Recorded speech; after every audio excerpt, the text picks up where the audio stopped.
You're listening to the Airline Pilot Guy Show. The view from our side of the cockpit door. WAPG.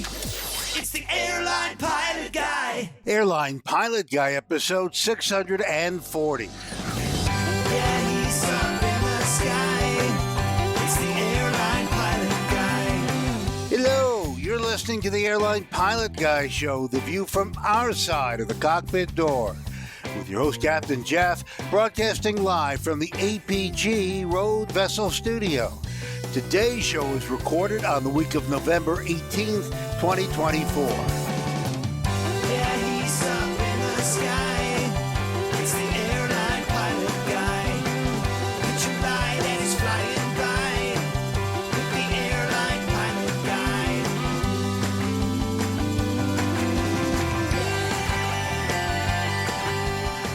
In today's episode, why a transatlantic flight to the U.S. turned back over Canada, and a massive failure at the Newark Airport Tracon shuts down all the frequencies. We have no answer on approach. It seems like he's not talking to anyone. Also ahead, more news and your feedback. So get all settled in. Tray tables and seat backs in the upright and lock positions, electronic devices powered on. I'm Radio Roger, and Flight 640 is ready for pushback. Thank you, Radio Roger. He's an award-winning TV and radio reporter, currently at the #1 all-news station in the nation, 1010 Winds on 92.3 FM in New York City. Welcome to the Airline Pilot Guy Show. It's an aviation podcast covering the latest in aviation news and answering your great feedback. I'm Captain Jeff, former U.S. Air Force pilot, retired Delta Airlines captain. And joining me today from his studio, Hartford, Hereford, and Hampshire. bankrupt professional photographer, former RAF, RAAF fighter pilot, retired Airbus A330, A340 captain for Virgin Atlantic Airways. It's Captain Nick. Hi there, Jeff. Cheers. Hi, everybody. We've got some interesting people on. I see AJ's back. The 640 was made by Convair. Would you believe that? They wanted an aeroplane, or at least American Airlines wanted an aeroplane to replace their DC-3s. So they asked Convair to build them one, and they built something that looked quite similar. And they had the 340, the 440, the 540, and then eventually, of course, they got to the 640, which had Rolls-Royce Dart turboprop engines and 4 blades. And that was the 640. And did you know it was flying with an airline called Rhodes Aviation up until, I think, around 2022. Unbelievable. Wow. Wow. All right. Yeah. Very good. Thank you. Appreciate that. You know what? We also have somebody else joining us from his home studio, where actually I am as well, in the North Georgia forests. In fact, I got to pick out some of that stuff that you pick up in forests out of my... Pine needles? Pine needles, yeah, that's it. Speaking of that, I heard something really interesting today on the news, or the news radio talk show, whatever. Remind me about pine trees. All right, anyway. Race car driver, high performance, high altitude, tail dragging, and complex endorsed instrument rated pilot with an affinity for self-taught haute cuisine and anything to do with anything with enough horsepower to kill him. Well, I did that very well, didn't I? AJ Schramm. There he is. Hey, everybody. Glad to be back. Jeff, thanks for coming to visit. And good to see everybody. All right. And Hey, also... AJ, quick question. 1 horsepower is enough to kill you? If used appropriately. Yeah, if you fall off it, yeah. Yeah, that could definitely kill you. And also joining us, of course, last but not least, from her studio in Toronto, Ontario, Canada, retired financier and aviation enthusiast, spreadsheet master, and our producer-director, it's Liz Piper. Hi, everybody.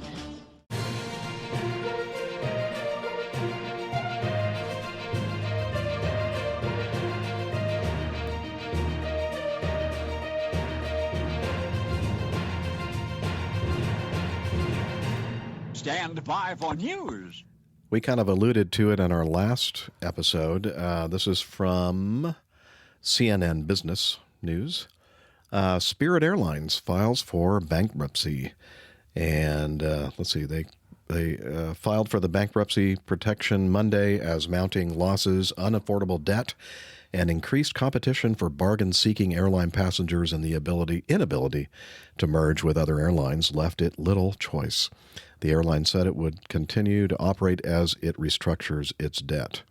So it's not the completely shut everything down kind of bankruptcy. It's the reorganization form of bankruptcy. Guests can continue to book and fly without interruption and can use all tickets, credits, and loyalty points as normal, it said in the statement. Yeah, so I could read more of this article, but essentially that's the news. They are in bankruptcy protection, and hopefully they'll be able to restructure and get back up on their feet again and continue to press on.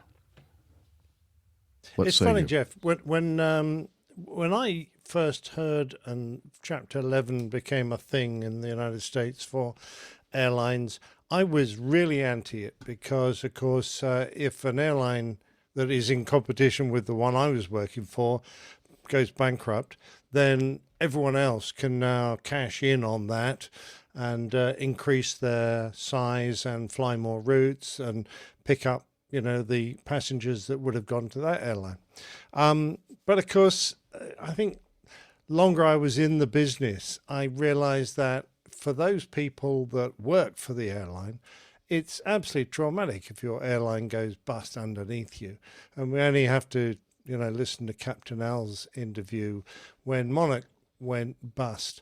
And I think if Spirit can restructure adequately under Chapter 11, I think it's very fair, particularly since its main competitors are all American. It doesn't affect the European carriers. So I'm all for them. So I only hope that they can. Good Lord, what? Is there an earthquake? AJ just has to sit still. He just can't sit still. Well, yeah, he's used to driving a fast car. I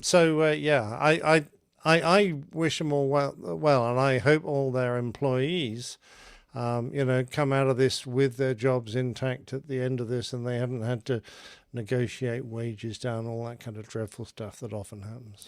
I agree with you, and I know for a fact that we have a handful at least, of Spirit pilots that listen to our show and have contributed in the past. So we wish them well. We hope that you can get everything. Yeah, good luck, guys and girls.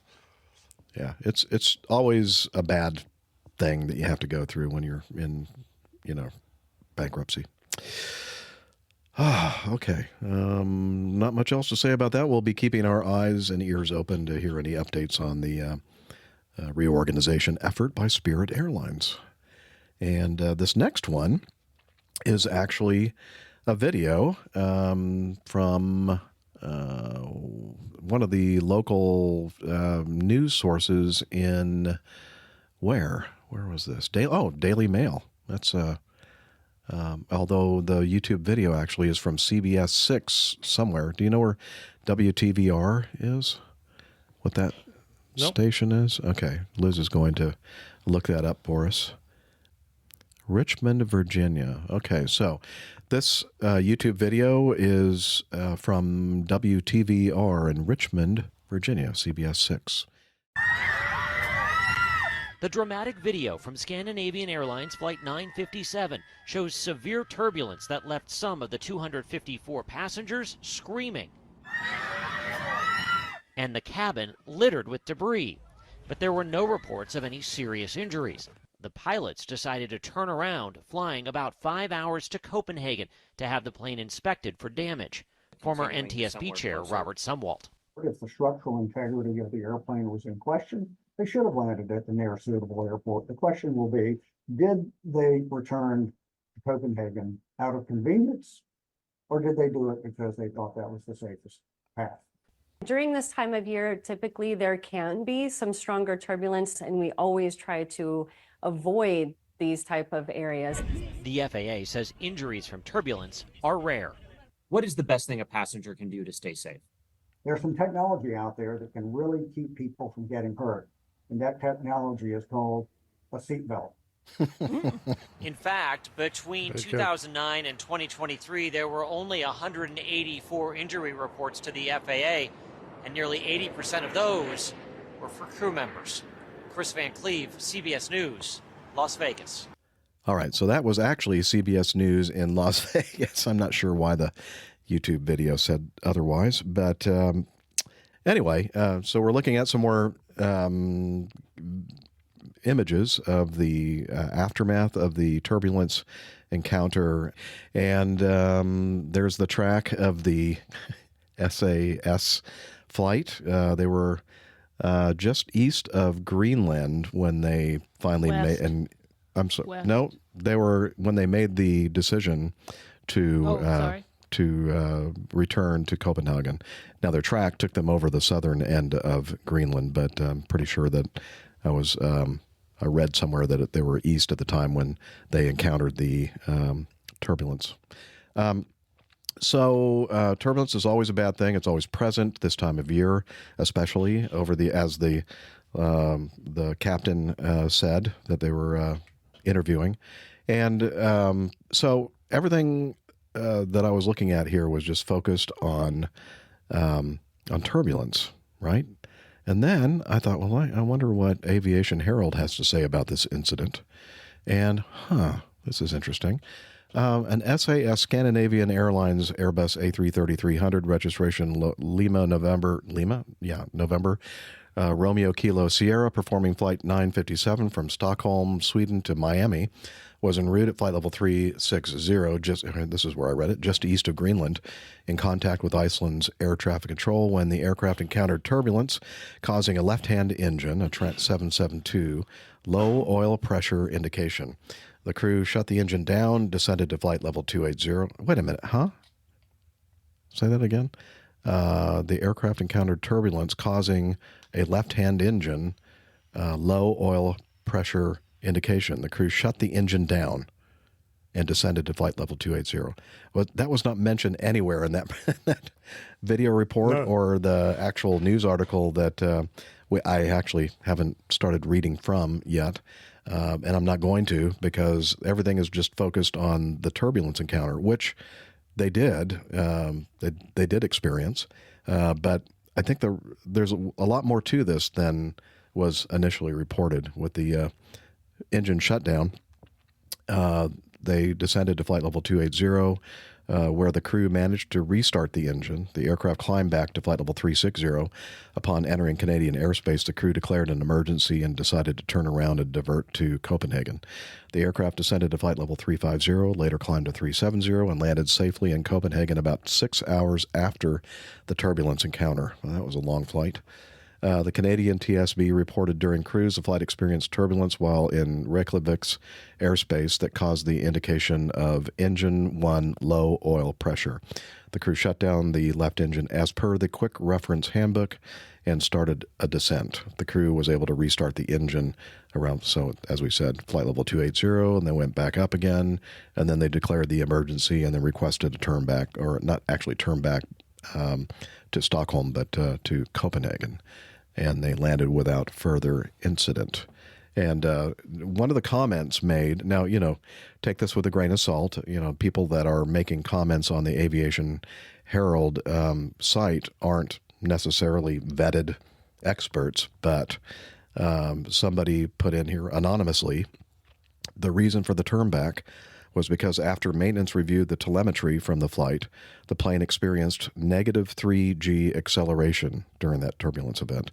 This necessitated an airframe check for overstress, and if they continued to Miami, that would have meant an aircraft on ground for extended time with resulting cascading cancels. Returning to Copenhagen, while counterintuitive, resulted in the option that preserved flights and seats for more customers rather than having airframe out of service in an outstation. So, again, take that with a grain of salt. I don't know if that person actually has some inside information. But anyway, I guess the point of this is that, yes, they did encounter turbulence, and we have somebody who spent almost their entire, or did spend their entire airline career flying over the Atlantic Ocean, and the guy right there, Captain Nick. So, encountering this kind of a turbulence is not super unusual or super uncommon, right? Well, the Atlantic is subject to jet streams, which of course we use or avoid depending on which direction you're trying to go, and depending on the time of the year, those jet streams can be reasonably straight, west to east, or they can curve quite severely. And at the moment, I think they're pretty curvy, which means you often have to transit through them rather than just riding them across the Atlantic or being able to avoid them by just going a bit north or a bit south of them. Now, those jet streams are fine if you're in the smooth, fast-moving air bit in the middle. But, of course, around the edges, there's a lot of movement of air against still air, against moving air, which causes turbulence. Clear air turbulence generally, because there's no particular cloud associated with a jet stream.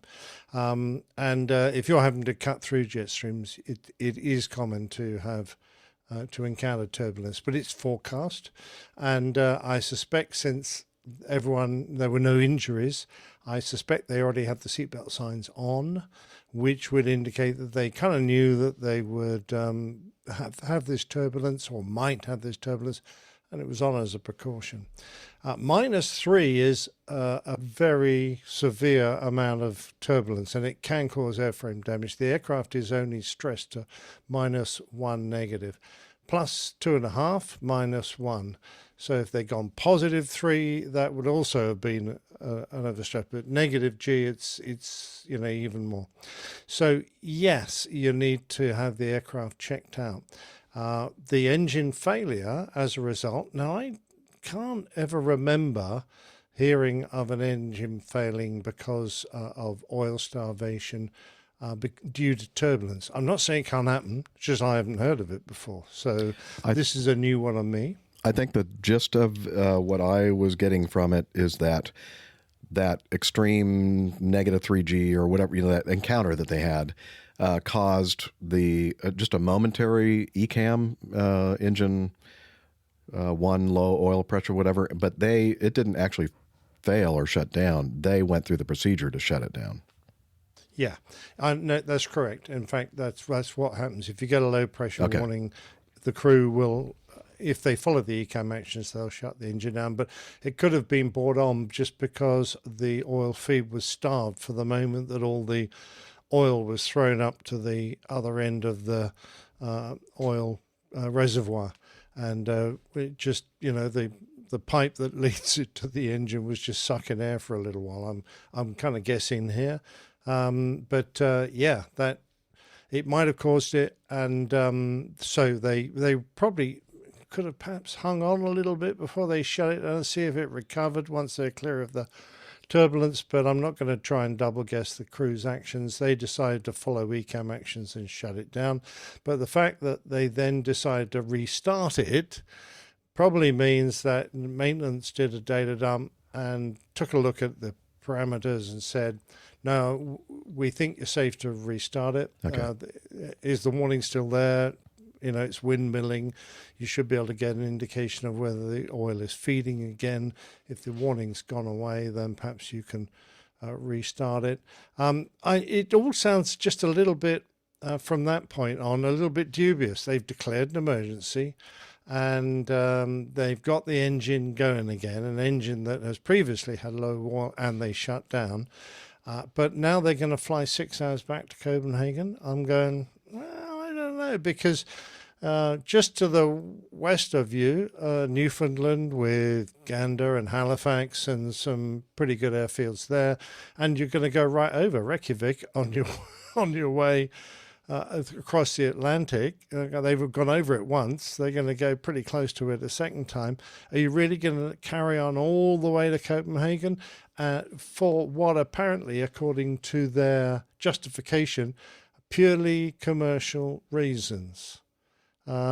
Yes, the airplane probably needed to be checked out, but it can be checked out all sorts of places. And if you're flying an aircraft that has had an engine failure, even though you're the one that shut it down, then I'm going, is that the wisest decision? I'm with the FAA guy here. I don't think people should be, flying an aircraft that has had an overstress and they've been forced to shut an engine down, albeit they've got it going again without too much worry. I don't think that you should necessarily drag that airframe all the way back when it's full of fare-paying passengers. Yes, it's a nightmare if you have to put an airplane into, one of those transatlantic diversions. You've got to find somewhere to get all your passengers out. You've got to get all your maintenance people in. You might need an engine change, etc., etc. So, it's really not ideal.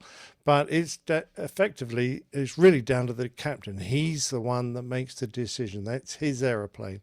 And if he decides that the safe course of action is to land it, then no one can gainsay him. If he decides that it's the best course of action is to fly a long flight back to Copenhagen, lots of people can question him on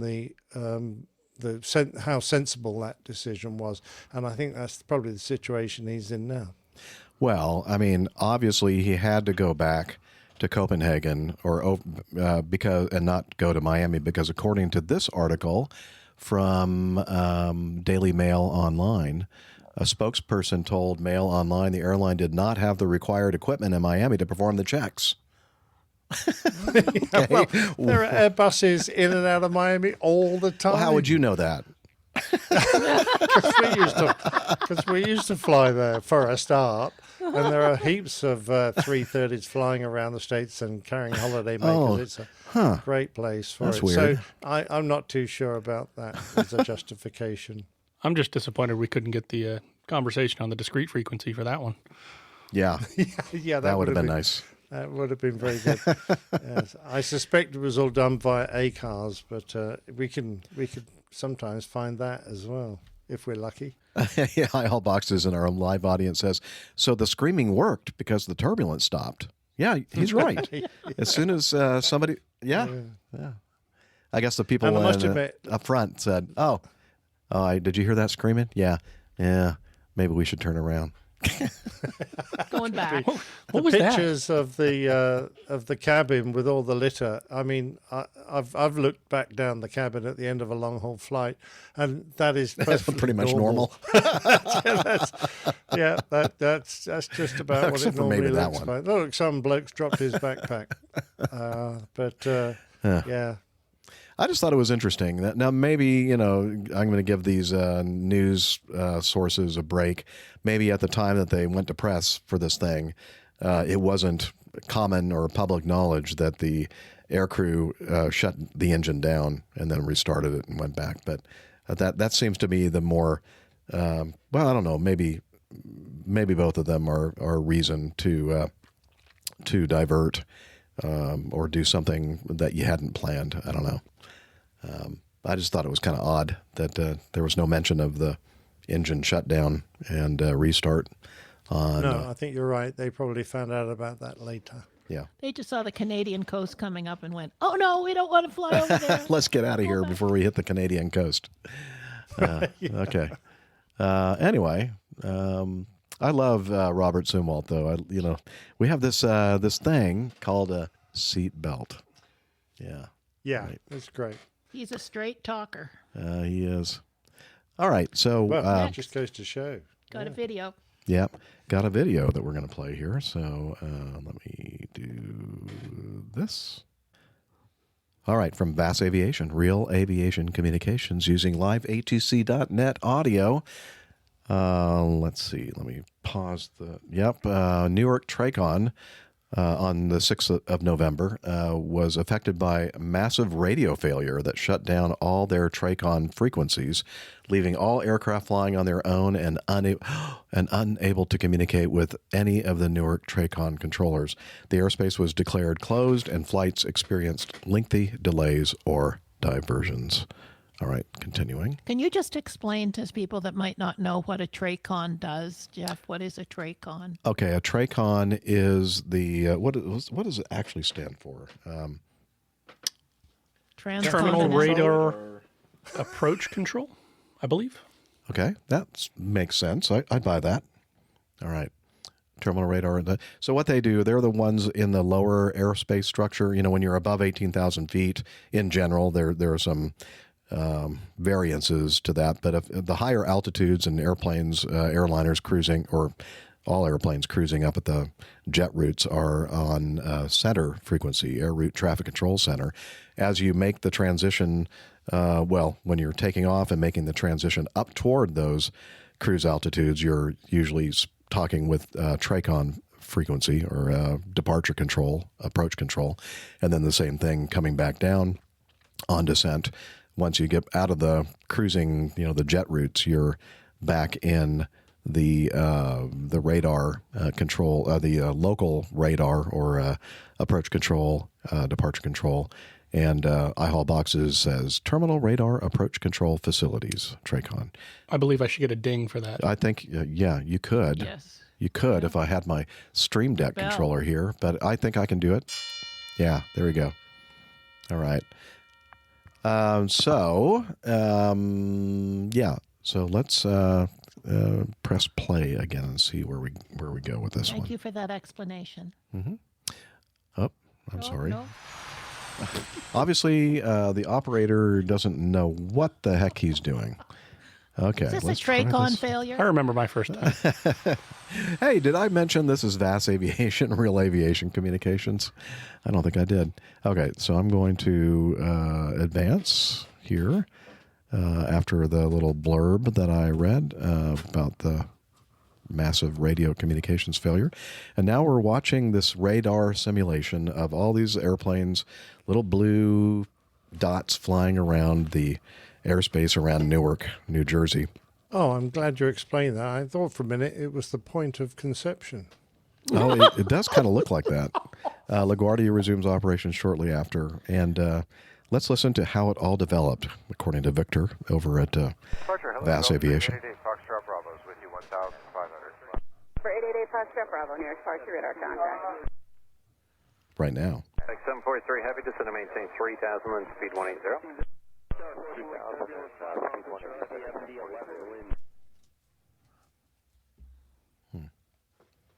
Okay, bunch of dots on the screen.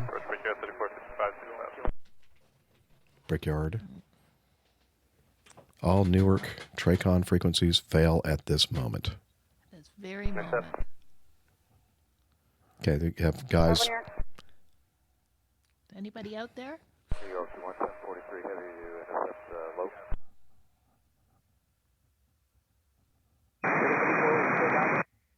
We're with you, 3408. We hadn't heard anything in a minute. Having you now to 1560. Nothing. Controllers tagged their aircraft with radio failure, RF, to raise awareness. Okay, so after about 45 minutes, I believe, I'm going to hit pause on that, the frequencies returned. And that's pretty much the entire video. People showing the displays of the aircraft kind of flying around the instrument traffic pattern. And the thing that was kind of critical was that a couple of the first transmissions that we heard on the video are two of the flights that were on an intercept heading for the localizer at Newark. And that's why they said intercept. What would you like us to do? They're knowing that they have to make a turn to intercept the localizer. However, they haven't, been given that clearance yet. So, and when you're on that kind of a heading at Newark, when they're landing to the southwest, you are kind of pointed toward New York City, your LaGuardia, Kennedy, all that kind of stuff on the across the Hudson River there. So it's kind of critical that you get the direction to intercept the localizer so that you don't do that, right? And it's not super busy airspace or anything like that. Oh, no, either, that's true. Yeah, there's hardly anything going on up there. Yeah. Yeah. So the articles that we will have in our show notes basically talk about the fact that, actually this one here, I have to say, is from Simple Flying, and I'm not even going to read it because I'm not happy with using them as a source, because they don't, on this entire article, they're talking about delays up there in New York and LaGuardia and Newark and everything else. The only thing they say about Newark is that they are having staffing issues. And they really don't even mention in this article, as far as I could find, anything about the fact that the radios failed. It's just a staffing issue. So basically, that's what happened. And I guess the backstory to this, I believe, is that they're kind of reorganizing airspace and staffing, and they moved from the Newark radar controllers from the New York system to Philadelphia. And that is, some people are claiming that that's the reason why they were having issues with not only radio communications, but also staffing issues and that kind of thing, because they basically said, okay, everybody that's working at the TRACON here in Newark, we're now moving down to Philadelphia. And, that's a big deal. If you've kind of established your life, your work environment in a certain area of the country, and then, but this happens with big corporations, I guess. It's not... It happens with controllers a good bit, too. It doesn't, yeah. So, anyway, so that's what happened. It's kind of when you're in a busy airspace like this and you lose communications, I guess the only good side of it is that if this was Kennedy TRACON, then you wouldn't have heard all the derogatory or sarcastic, snarky comments. I guess that would be, in a way, a sort of a good thing. But make for good videos, though. Yeah, I'm just kidding. By the way, I know that we probably have controllers listening that are working up there. We're just kidding. It's just kind of a stereotype. So we don't actually know what failed. It wasn't someone tripping over the cable, because that's quite a lot of radios to lose all in one go, or frequencies to lose all in one go. And where's the backup? Where's the backup power supplies? Where are the backup radios that can get it back on the air? It seemed to take a long time. What's the plan for other controllers that could have picked up the slack, like the New York controllers? Where were they? Did they not have a plan to come in and assist? So I'm still in the dark as to what actually happened. Yeah, I don't recall anything that I read said anything about the 121.5 guard communications. Were those down too? Were all the radios down? I'm not sure. Yeah, it just seemed. I mean, I having operated out of Newark lots of times, I would have been really concerned, because there are not just airliners flying around. There's a lot of GA aircraft in that airspace. And you're under radar control. So you're not following a flight plan anymore. You're not getting any guidance except what the controller's telling you to do over the radio. And if he suddenly stops talking to you, you're going, what the hell do I do now? And big thinks bubble. So I'm just amazed that we didn't have any incidents from aircraft getting close to each other. Of course, we've got the fallback of TCAS to prevent actual collisions, but what failed that made this such a nightmare? Because I'm sure it was. Yeah, I only second to a fire on my airplane is the fear of losing all radio communications, especially communications at very large places like New York, Atlanta, Chicago. Yeah, that's just, you're always thinking about that in the back of your mind, like, okay, what would I do? Or, do I need to get on there, or somebody need to get on there and just start controlling from various different flights, and trying to establish who has priority to go first to the airport. If I keep flying this heading, it's going to take me right over New York City, LaGuardia, Kennedy. I know I can't do that. So, what do you do? It's definitely a conundrum. Yeah. Oh, absolutely. I mean, if one aircraft loses all its radios, then you go, okay, right, well, I'll just do my best. I'll go to where I was expecting to go. I'll line up on the ILS, and I'll assume that the controllers will keep everyone out of my way. Yeah. But when the controllers can't control anybody, then who's going to keep everyone out of my way? We're all in the same boat, and it's just a nightmare. Yeah, truly a nightmare, for sure. Thankfully, it never happened to me during my career. Oh, likewise. I'm so blessed that it didn't. Thank heavens, exactly. Yeah. All right. Get your Gunfire. Yeah, I know. I'm ready. looking for that right now. Okay. This next news item from Sky News. Gunfire at an airport as a passenger plane hit by a bullet. Yeah, I know. Here comes another one. Ow. Okay. Wow. Yeah. Oh, I know what the problem is. Oh, those darn cowboys out there. Yeah. So this happened. It's Dallas. Come on. Dallas Love Field. A passenger plane, a Southwest Airlines flight, was taxiing out for departure on, I believe, taxiing out to 31 left. And all of a sudden, they hear this noise that probably sounded much like this, although maybe a little bit different from inside the cockpit. And it struck the right side of the Southwest Airlines jet just under the flight deck around 8:30 p.m. local time on Friday. Damn, missed again. Yeah, they missed again. The flight was canceled and the aircraft was removed from service. Yeah, duh. You don't want to fly with that, like a bullet hole in it. Let's see. No injuries were reported, but it was close. Were they aiming at the co-pilot or the captain? I'm not sure which one, what side of the aircraft, but struck the right side. Looks like they were going for the first officer. Yeah. And it adds at the end of this article, the plane scare happened just days after 2 commercial aircraft were hit by gunfire over the capital of Haiti, which we covered. Was it a MAX by any chance? Was it Boeing's fault? That could be, Liz. I'm not sure. They didn't tell us. It could have been a MAX. Yeah, I mean, if they'd been aiming for the captain's side, then I would have suspected one of the first officers was the culprit, because, of course, you're always trying to improve your seniority. Your seniority number.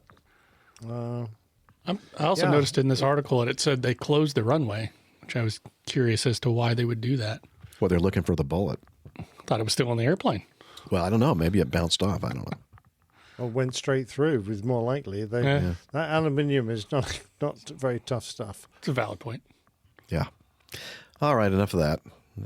Until next week when we talk about the latest airplane. The next gunshot shot at. This next news item from the Aviation Herald is from the Aviation Herald. It's a final report. Looks like a Qantas A380-800 registration Victor Hotel, Oscar, Quebec, India, performing flight 11 from Sydney to Los Angeles with 435 passengers and 26 crew, completed the flight without apparent reason or apparent incident reason. So they found a maintenance tool in the left engine, and I think it was a tool that they used to spin. Oh, wait, the left engine. Hang on. Left-hand engine. Which one of those on the left wing is the left-hand engine? I guess the number one. The leftermost of the leftist. The leftist hand engine. Yeah, it's the outboard number one. I think it was. Yeah, I think you're right. They did say that, except that the first paragraph, though, they talk about the left-hand engine. I went, wait a minute, there are 4 engines. I love the end of that paragraph. The tool had been missing since. Thank you. Yeah. Yeah, it was a tool used to turn the engine for inspection. Let's see, an aircraft maintenance engineer and a licensed maintenance, an aircraft maintenance engineer and licensed maintenance engineer. That's a weird sentence. One of them was licensed and one of them wasn't. Apparently, yeah. Did not observe an engine turning tool that was left in the low-pressure compressor case during their foreign object inspections after maintenance on the engine. The lost tool procedure was not commenced by the involved aircraft maintenance engineers when the tool was identified as missing. The service engineers certified a certificate of release, a CRS, with the tool unaccounted for. As a result... That's naughty. Yeah, it's not good at all. As a result, the aircraft flew 34 cycles, so 34 flights, and 293.74 hours with that turning tool in the outboard left engine low-pressure compressor. Wow.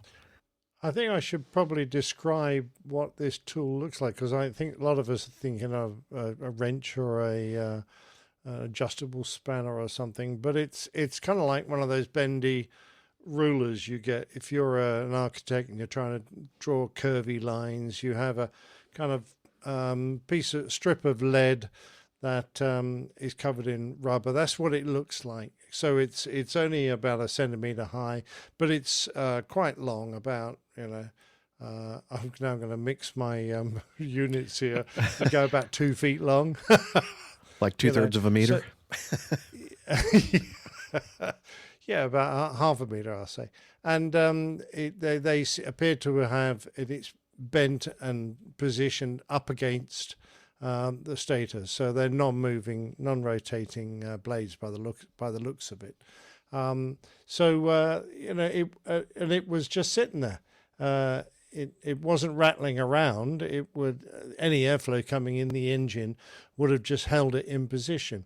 So it's I can see why it just sat there and did nothing, and it was presumably quite close to the front end of the engine. The blades that it's up against look pretty big, so yeah, it looked close to the front. And even if it had gone through, I suspect it would have gone through the bypass, because it's right up against the cowling. It would have gone through the bypass region, and missed the core of the engine and probably not caused too much damage. So I can see why it managed to go through all these cycles without having a problem of it damaging the engine.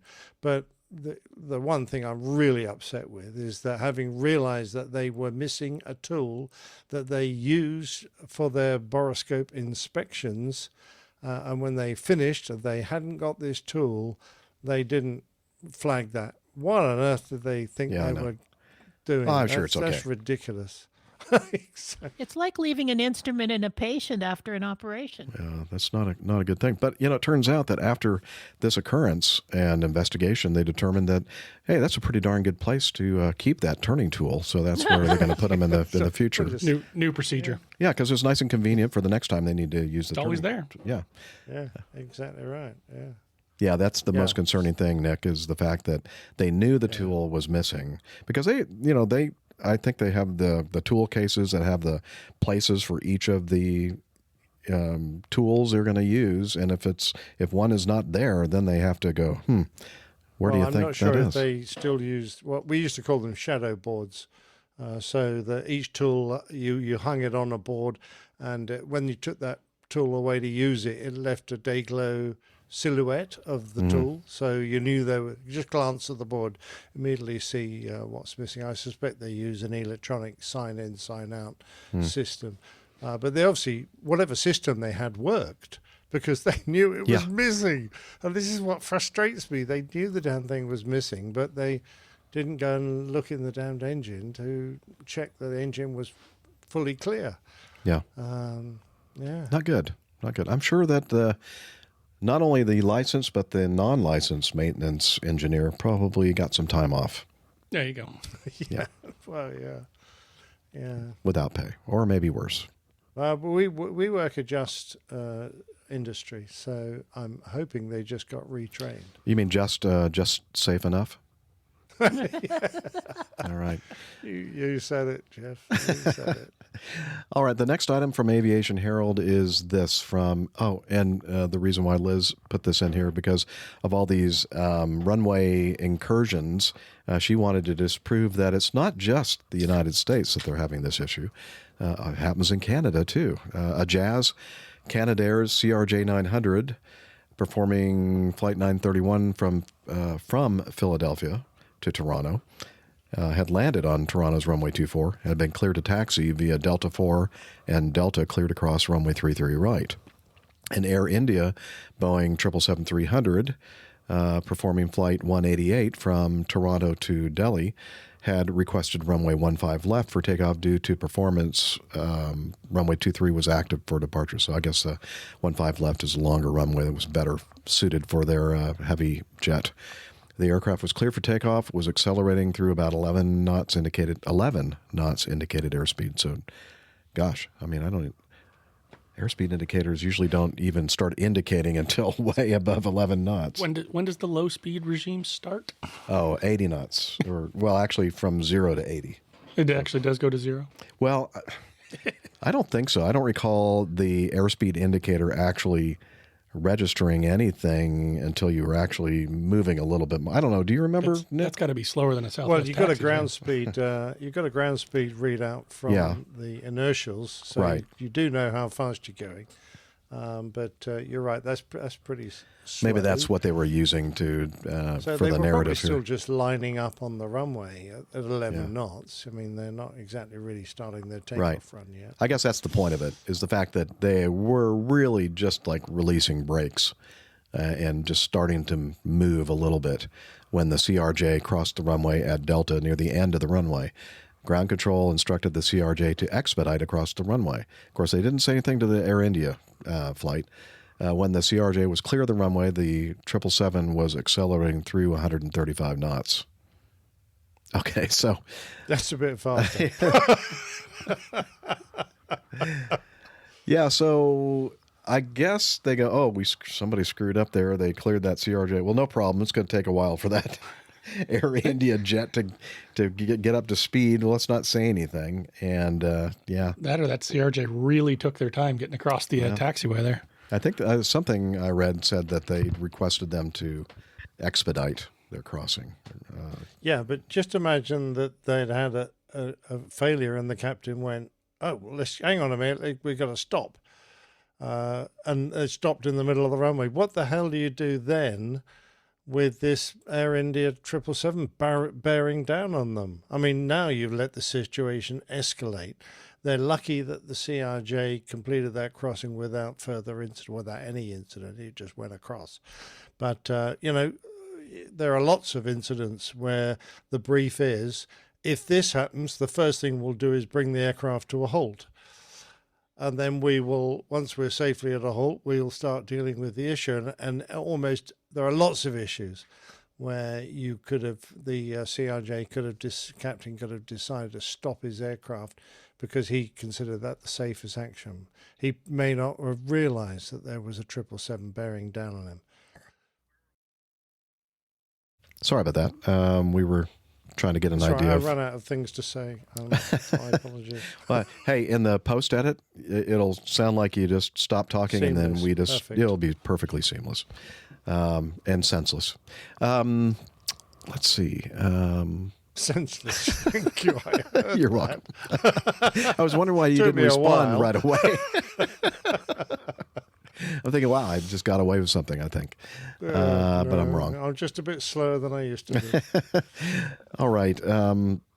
This next item is another video, let's see if I can do it right this time. Probably not. I was going to do the Newark video. Gonna say. Yeah, okay. 1 so in 100, Jeff. 1 in 100. Well, I'm trying. Just ask anybody that knows me. Especially Liz. She knows all about me trying. Liz, if you'll add that to the Yes, sir. stage, thank you. That's the right one.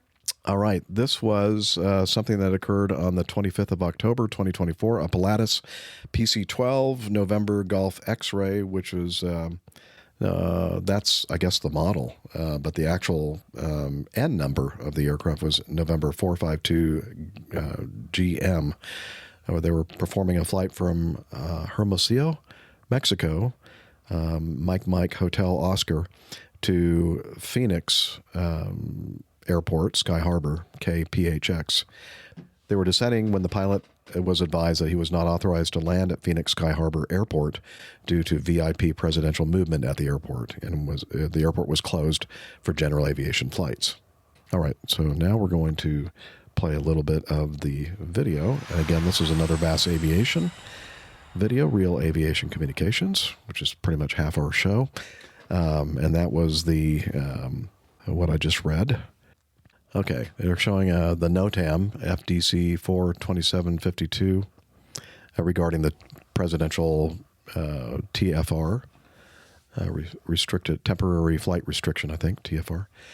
And here comes the audio. Pilatus November 452, Gold Mike, leaving 11,000 for 10,000 with information, Tango in Sky Harbor.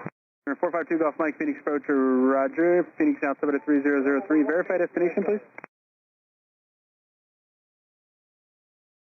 3003, and we're going to Sky Harbor. 452 Golf Mike, Roger. You're going to have to stand by on that. Okay, thank you. 452 Golf Mike, you are not authorized to go to Sky Harbor currently for the TFRs in place, VIP TFRs, say intentions.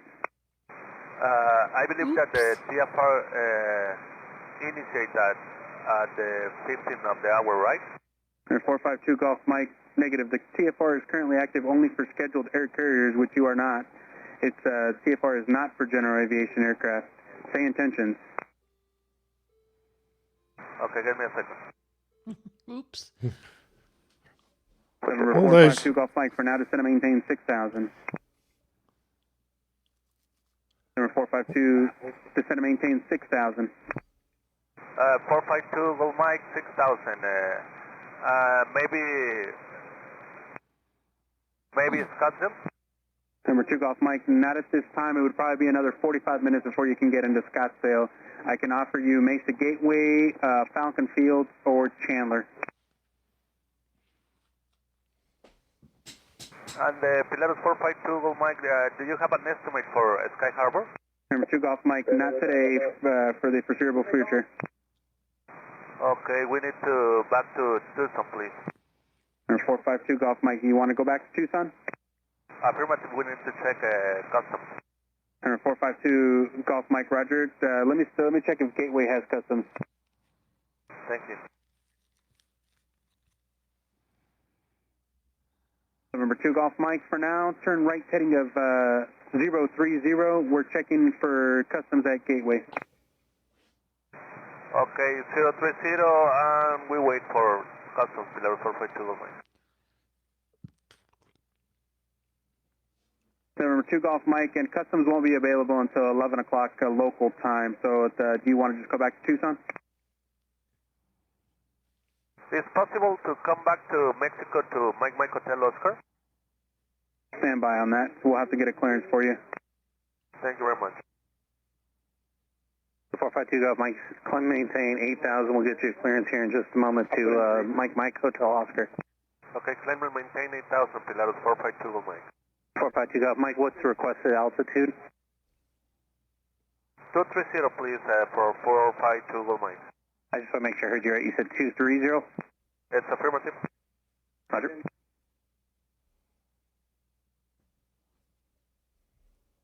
For 452 Golf Mike, turn right heading 170. Right heading 170, Pilatus 452 Gold Mike. 1 hour, guys. You're at the 1 hour mark. Mike, just got a little bit more information for you. The TFR over Sky Harbor that is not allowing you to go there, on the long end, should move in about 45 minutes or less, and then we will be able to take you into Sky Harbor on the north side. They're going to allow us to let you go in there on the north side. If you want to hold for about 45 minutes, we can get you in there.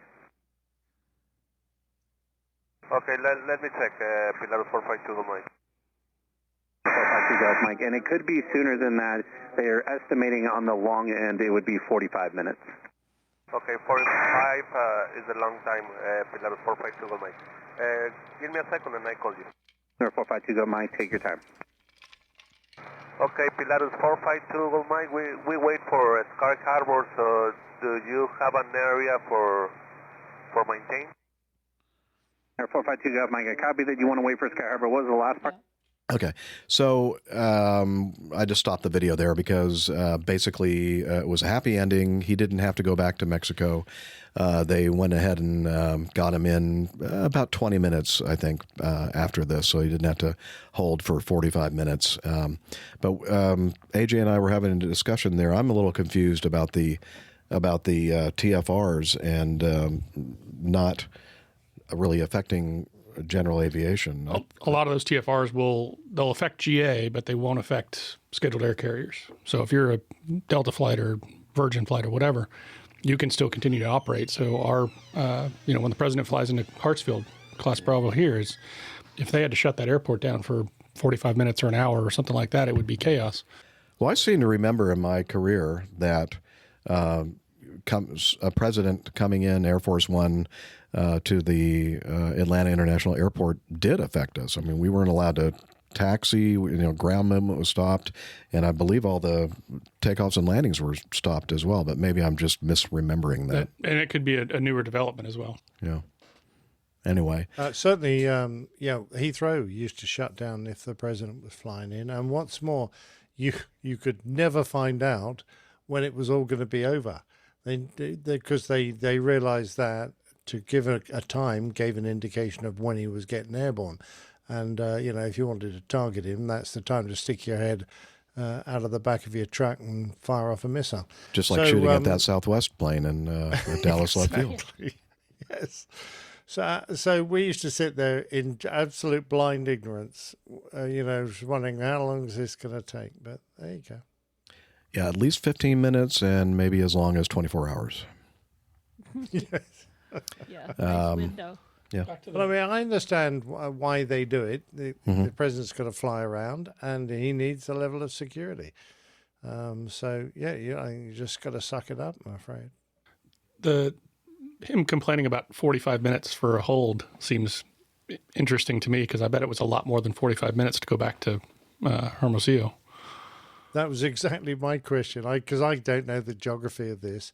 How long to Tucson and how long into Mexico to that airfield, and to compare with a 45-minute hold. I wonder if he flies for Scandinavian on the side. That's a good point. Good point. Yeah, same kind of philosophy. Yeah. Okay. But so got to pay attention to these NOTAMs and TFRs and such, I guess, and know when to hold them. What was how the thing goes? Know when to fold them. Know when to hold them. When to fold them. Know when to hold them. When to get up and walk away, and got to know when to run. Yeah. You never count your money. Well, you're sitting at the table. You're sitting at the table. Why not? There's time enough for counting when the dealing's done. That's a song. That were lyrics of a song. I know it. Yeah, I've heard it many times. Oh. All right. I definitely want to cover this one, and then maybe after that we can move on to getting to know us. If we're too long in the tooth, Liz. Whatever. Yeah. Okay. You still got you're not really worried about it. Okay. This next one is from the Aviation Herald, and it's an incident involving an American Airlines A321-200. Registration 418 Alpha November. They were performing flight 298, scheduled departure on November 12th, late in the evening of the 12th, and they actually departed after midnight from Honolulu, Hawaii to Los Angeles, California. They departed Honolulu's runway 8 left, continued straight ahead instead of turning right within 2 nautical miles as required due to terrain ahead. Air traffic control instructed the aircraft to increase climb and turn right. The aircraft increased climb and initiated the turn to the right about 6 nautical miles past the runway at about 4,000 feet, already over the mountains, rising up to about 2,600 feet. The aircraft subsequently continued to Los Angeles for a safe landing about 4 hours and 50 minutes later. A passenger reported, I thought that was kind of unusual. Looks like a knowledgeable passenger. I think, yeah. Upon leaving HNL, the flight took off on runway 8 left, which is very unusual. Side note, not really. At this time of night, sometimes 8 left is used if the traffic is not too heavy coming in for landing. But usually they use the reef runway, which is 8 right. the longer runway. Anyway, the passenger continued. Instead of immediately turning right after takeoff, the flight continued in a straight line, headed right for the Kulau Mountains. Had it the first time. Yeah. And then appeared to barely miss the mountains and turned right to go out over the ocean. In person, the plane sounded like they had it at 100%, trying to get it away from the mountains.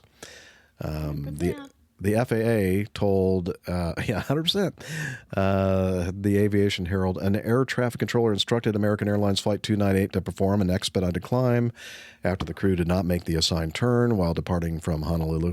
The controller's actions ensure the aircraft remains safely above nearby terrain. Okay, I have a little audio of the incident, and so we're going to pick it up right when they're taxiing out for or about to taxi for takeoff. American 298, runway 8 left or 8 right tonight? 8 left, we can get it for American 298. American 298, runway left, taxi Delta Alpha. Delta Alpha for 8 left, American 298. And American 298, we're going to get 8 right tonight. Sure, no problem, American 298 on Alpha, hold short, runway left at Juliet, expect runway 8 right.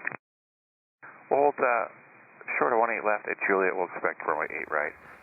I suspect that they realized that it was going to take a while to get the numbers for them to be legal for 8 left. So they said, let's just use 8 right. That's what we've briefed. That's what we have numbers on. And, and see what happens from here. American 298. American 298, Almatera at Juliet, cross runway 8 left. At Juliet, cross runway 8 left, American 298. And American 298, we can take 8 left now. We just got the numbers. Okay, American 298, roger. Continue on Alpha, hold short of 8 left then. Alpha, hold short of 8 left. Sorry about that. Everything's slow tonight. Yeah, no worries. It'll work out just fine, American 298. Thanks. Thank you. And American 298, advise when ready. American 298, we're ready for runway 8 left. American 298, the wind is 05010, gust 17, runway 8 left, clear for takeoff. 8 left, clear for takeoff, American 298. American 298, contact departure. 298, hold on. Departure American 298, 1500, climbing at 5,000. American 298, Eastern departure, overnight contact, climb between 16,000. 16,000, American 298. American 298, turn right, and expedite your climb through terrain, and then turn right, heading 120. Heading 120, American 298. American 298, thanks, turn left now, heading 090. 090, American 298. American 298, turn left, heading 060. Heading 060, American 298. American 298, contact center now, 124.1, have a good flight. 24-1, good day, American 298. Okay. So that was the live ATC. I think that they probably requested the data for runway 8 left, but things weren't, as you said, weren't happening as quickly as they normally do. And so the captain probably just said, just tell them we'll just use 8 right and taxi all the way out and down there. That's a couple miles of taxiing out to 8 left from the terminal area at Honolulu International.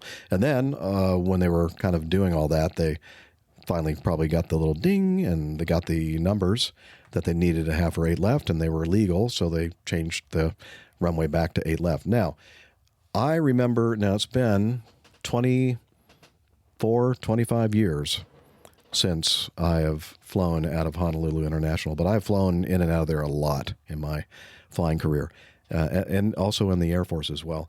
And I seem to remember that all these SIDs, especially taking off to the east as they were, require some kind of an immediate turn.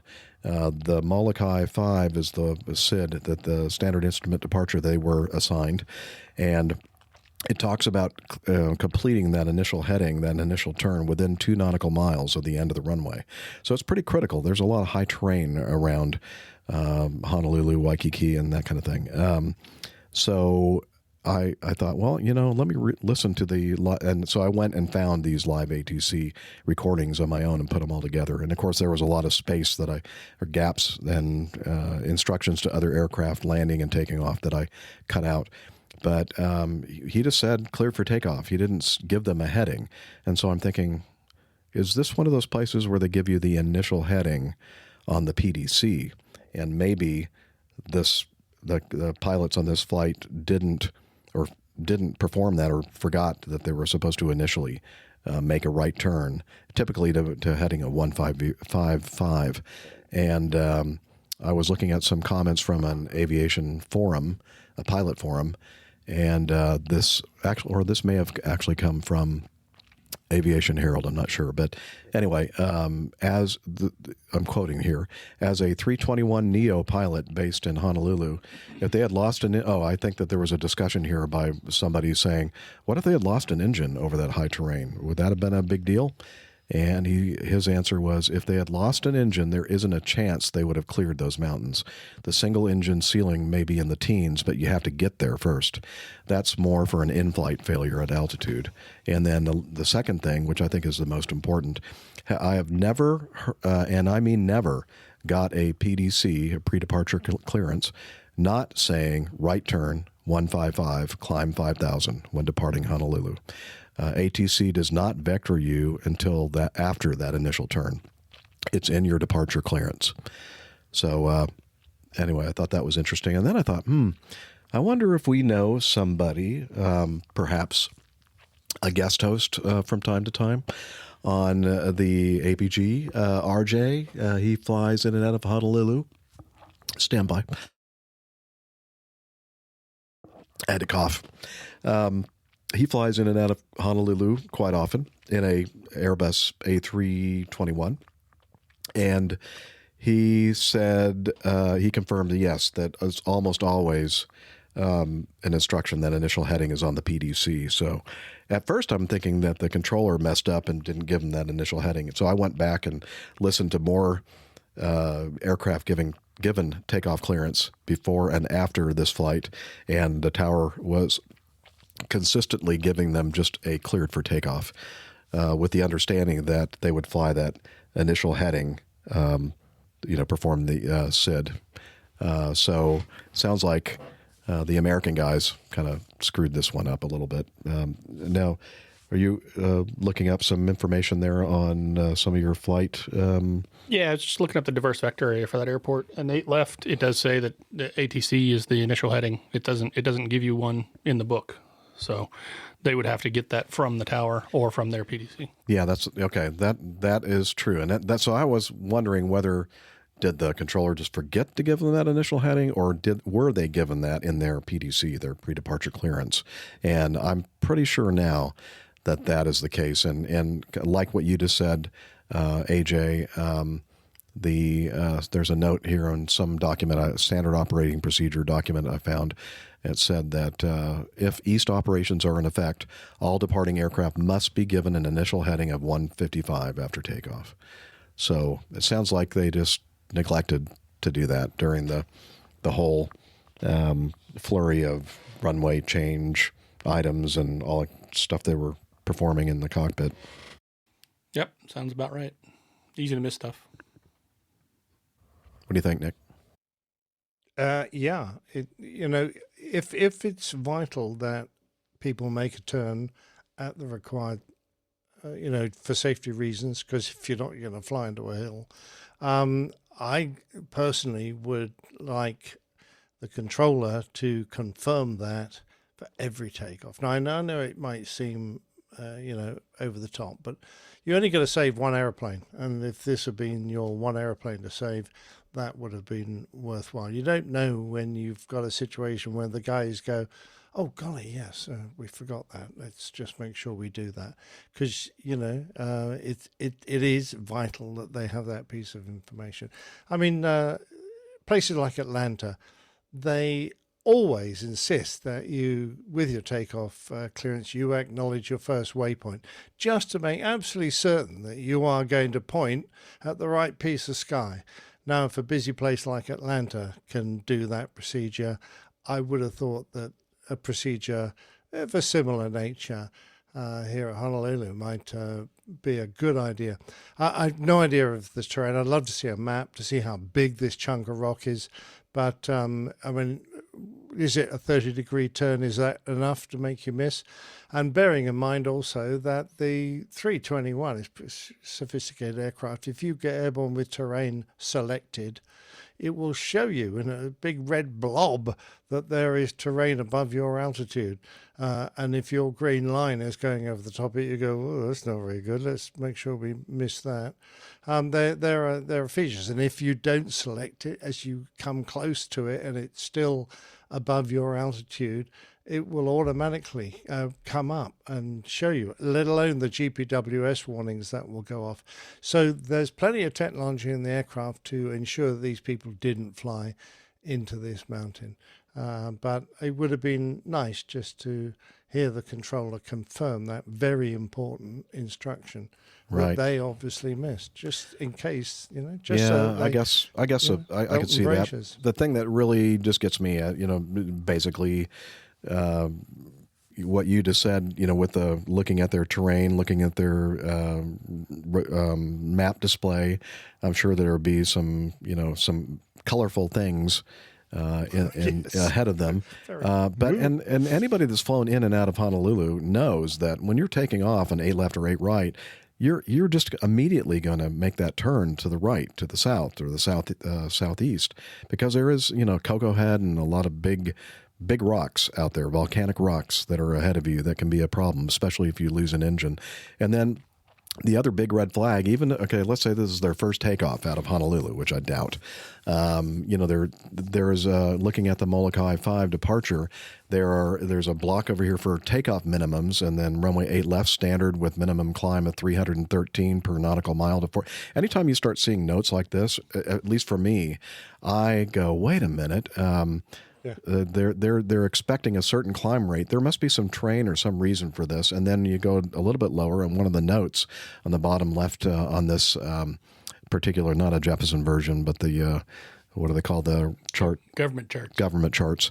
A note for departures from 4 left, right, and 8 left, 8 right must complete the right turn to assigned heading within 2 nautical miles of runway departure end, and then cross the Cocoa Head 240 radial at or above 2,500 feet. Yeah. So that should all be like, it should be a big red flag, shouldn't it? And why didn't we be waving it in the Why are we still going straight off of the end of the runway here? That's not normal. So I don't know exactly what was happening. Maybe there were some other things going on in the cockpit, some distractions or whatever, but it just seems strange to me, the way they performed this particular takeoff. Yep, I agree, 100%. Yeah, 100%. All right. 100%. What do you think, Liz, this last one? Getting to know us. Let's get to know us. Let's go ahead and get to know us. What do you think? Here we go. We're going to find it right here.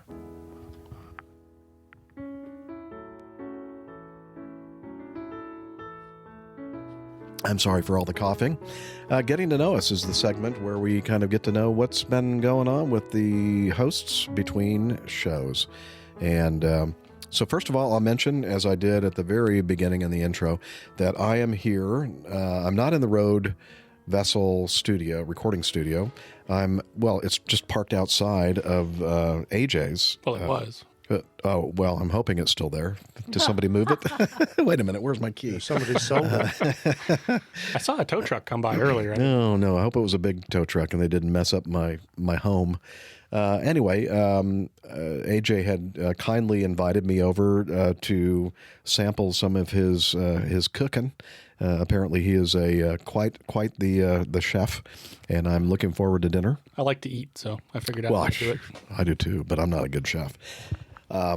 Anyway, so I said, we're recording the show on Thursday afternoon, so if that works out with your schedule, maybe we can combine the show, record it. And I'm thinking, I bet he has really good internet.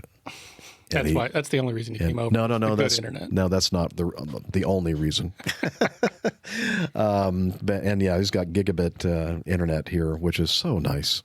I bet you haven't experienced any hiccups or anything, have you, Nick or Liz. No, the audio's been absolutely perfect. We haven't had any problems with that at all. Excellent. Anyway, the one thing that just worked flawlessly. Yeah, I'm off my game here today. There's some really strange things going on with some of the software that I normally use. I am using the new M4 laptop, and it's not completely, all the things that I'm used to having there aren't completely set up completely yet. But it's been exhibiting some strange behavior for sure this afternoon. But we got it. You can't work out how it's moving so fast. Jeez, this M4 is quick. Maybe that's it. I don't know. Anyway, so he said, yeah, that works for me. And so I drove over a little while ago, and we quickly managed to install some of the equipment, the hardware that was necessary for us recording the show here in AJ's recording studio. And so thank you for that. And I see that behind you is a pink keyboard. Are you going to play us some music later? He's quite an accomplished pianist, I've heard. So I don't know. Okay. I heard his daughter playing it earlier. It looks like a 16-inch. Oh, wait a minute. It's portable. 16 inches? Oh, okay. 16 inches, huh? Yeah. Yeah, it looks like a 16-inch Very impressive. one. Anyway, so I'm here at AJ's in the nice one. unincorporated Mayretta. And not out in the woods. You know the Davis Elementary School? I drove right past that. That's where my oldest daughter went to elementary school. No kidding. Yeah, so I'm kind of somewhat familiar with this area. Anyway, let's see. I am still, let's see, last week, I don't remember where I recorded the show. Was it in a park? Oh, it was one of the parking lot shows, right? Yeah, there was a parking lot show. Yeah. You're in Starbucks, weren't you? I think I was near a Starbucks. No, you know what? Actually, you're always near a Starbucks. No, it's everywhere you go, everywhere you look. Too much, yeah. No, I take that back. It was at the campground that I'm still in, which is called Shady Grove, and I was parked in a parking lot for the what do you call it? The playground parking lot, which is just a stone's throw from my campsite, and I'm still there. I'm leaving tomorrow, and I'm going to do a combination of hotels and a different campground because I think I'm up to the kind of the maximum number of nights I can stay in a 30-day period at the present campground, Shady Grove. But last Saturday and Sunday night, I did treat myself to a hotel, and it was so nice to get in that shower and have a really extremely strong stream of water, hot water pouring down on me, and knowing that I didn't have to get turn off the water and soap up. I'm glad you finished that sentence correctly. Just for a second, I wondered what on earth you were talking about. Well, I'm not going to go into too many details. Because gentlemen of our age, we always like a strong stream. Oh, I'm talking about the water coming out of the shower head. So I don't know. For those of you who are familiar with shower heads, if you have ever heard of the brand Speakman, it's a well-known to me and shower head aficionados as one of those that it doesn't hold back on the pressure. And when I opened up the shower curtain and I looked at that shower head and it said Speakman, I went, it's speaking to me. I know this is going to be good. So I really, really enjoyed very, very, very long showers at the hotel. So that was a nice little treat, and it got me a little bit closer to my church that I sing at on the Saturdays and Sundays. So, well, I'm sure AJ's very grateful since he's sitting right beside you. Yes, he is. But that was over the weekend, and it's several days from the weekend. But I did actually take a shower in the road vessel before coming over today. That was a requirement before he was allowed in the house. Yeah, just so everybody knows, I take a shower every day, whether I'm in a hotel or in my RVS. And I have to thank Liz for suggesting that I stay in a hotel at least for the Saturday, so it would be cut down on the commute for me going from Lake Lanier down to Roswell for the singing at the masses. So, yeah. So that was an enjoyable stay, and I plan on doing a little bit more of that in the future. So, especially when the temperatures start dropping, and then I'm going to have to figure out something as far as winterizing the recreational vehicles. So, we'll keep you apprised of that when it occurs. By the way, you could always just drive south, couldn't you? Then it would be warmer. That's interesting that you say that. So I'm trying to balance that with being here on the weekends singing and rehearsing for Christmas. And I did look at the projections for some of the low temperatures next week, starting, I think, December 1st, after Thanksgiving, not next week, the week after, as far out as I could find as far as temperature forecasts.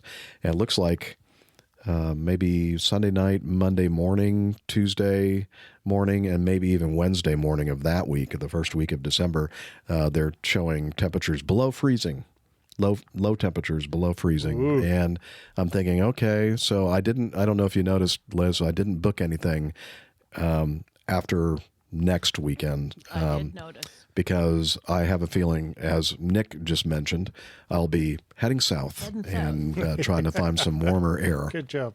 Yeah, so I don't have to winterize the darn thing.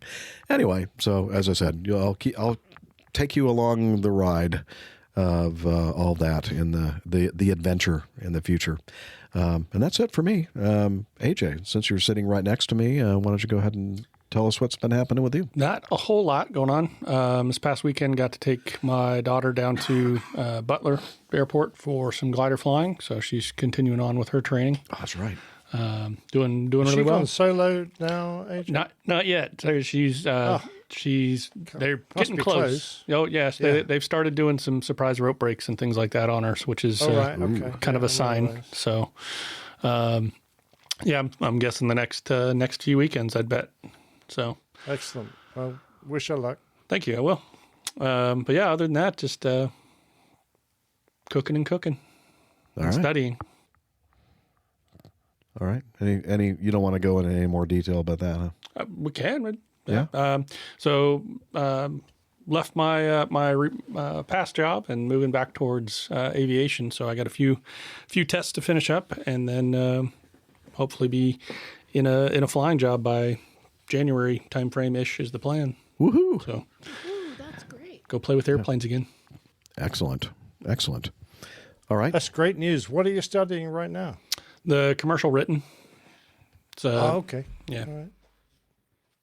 Is that sort of all subjects thrown into one bucket, or you have to do it subject by subject? But it's basically all in. It's a bank of about 1,300 questions, of ranging subjects from weather to regulations to all kinds of things, and they draw a number of random questions, so you could get a whole bunch of weather questions and not a lot of regs, or vice versa. But yeah, it's all one big bucket.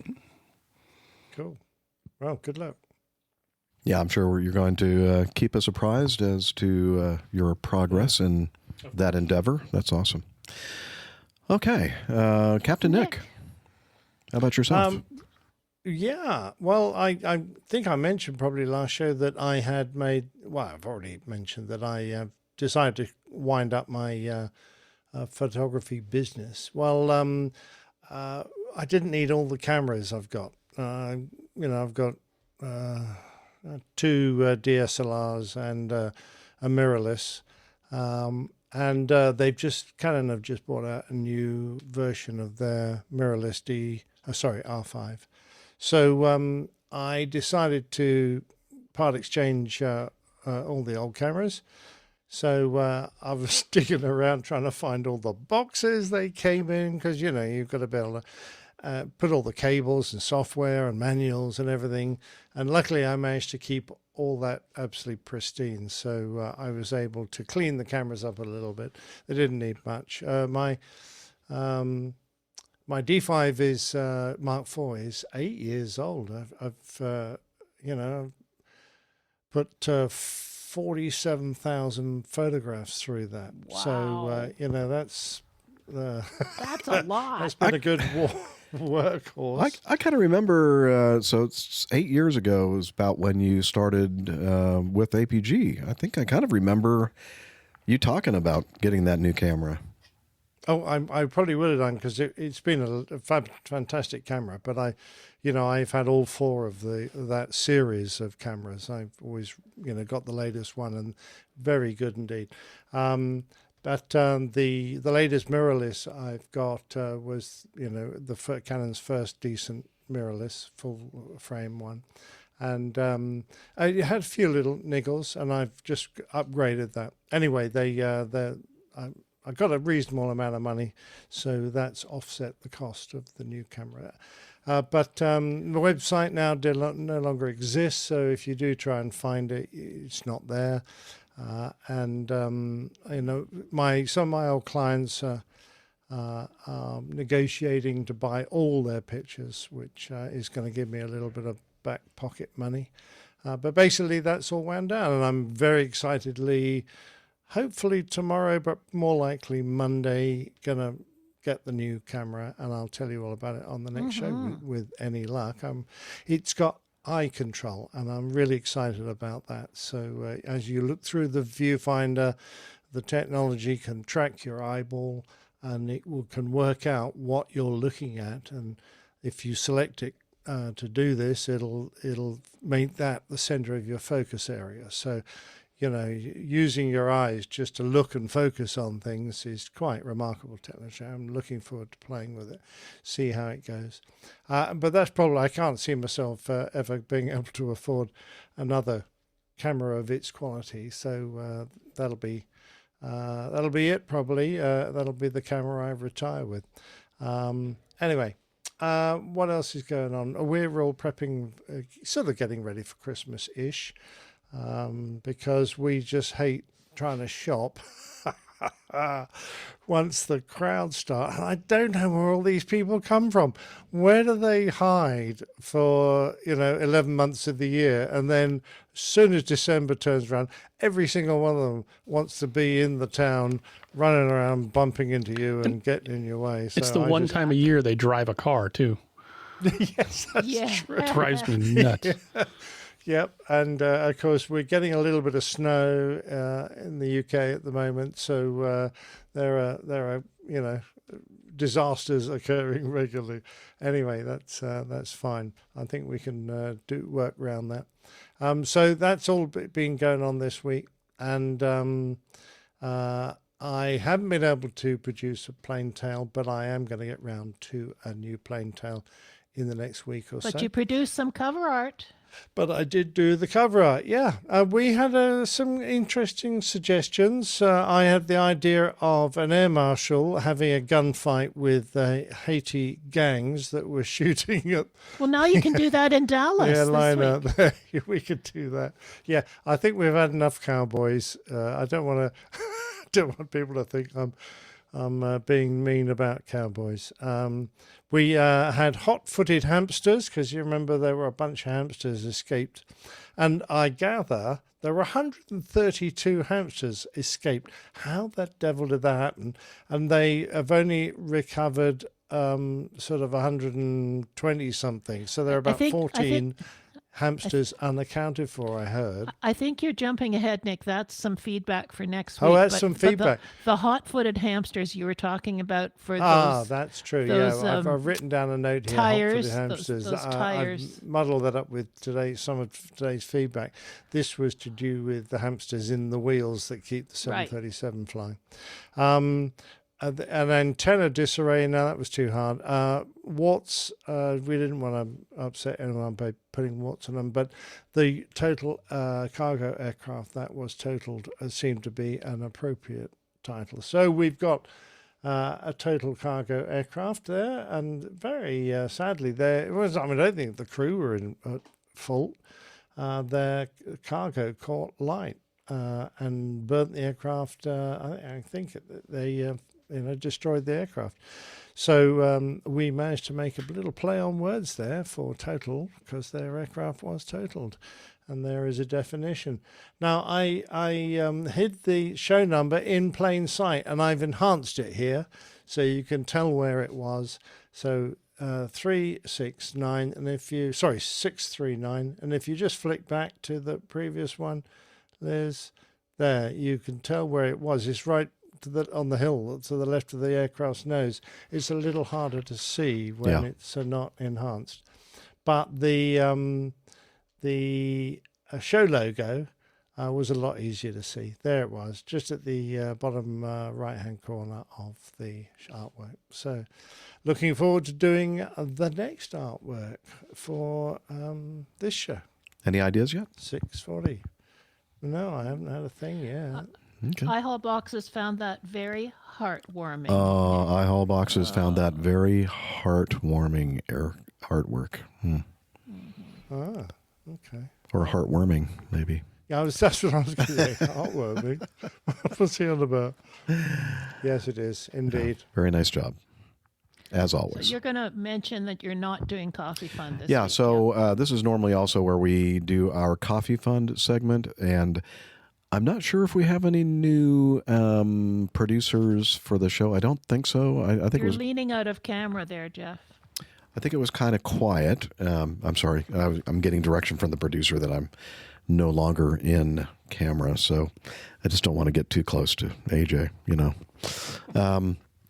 Anyway, so we're going to go ahead. If you were someone who contributed this past between last show and this, we're just going to hold it over until next week's Coffee Fund segment. So if you're interested in learning how you can support our show financially, please head over to airlinepilotguide.com/coffee. And as we like to say, you'll be glad you did. Well, we will, mostly. But anyway, so there you Definitely. go. There's the Coffee Fund.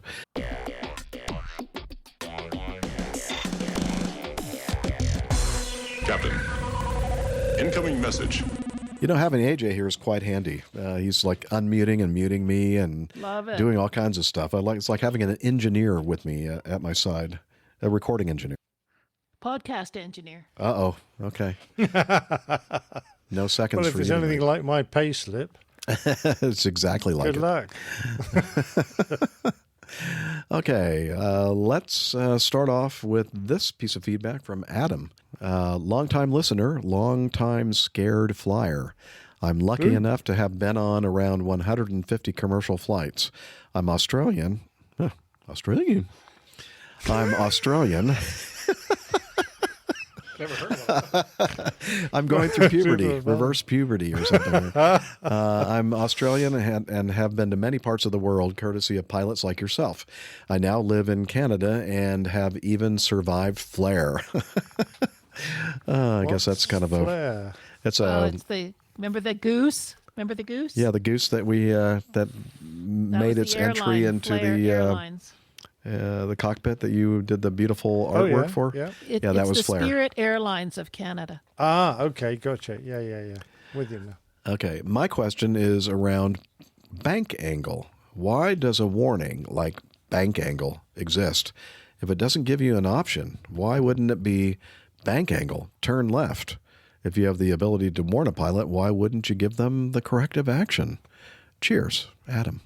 And he adds, also, I've been lucky enough to do the Delta 777 from Sydney to Los Angeles back in 2009 as they launched that leg. It was great. Oh, it was inaugural service he was on. Wow. That's how nice. many hours without going any overland? Good Lord, It's I like, mean, that's just got to be at least 15, I would imagine. 15 to 17.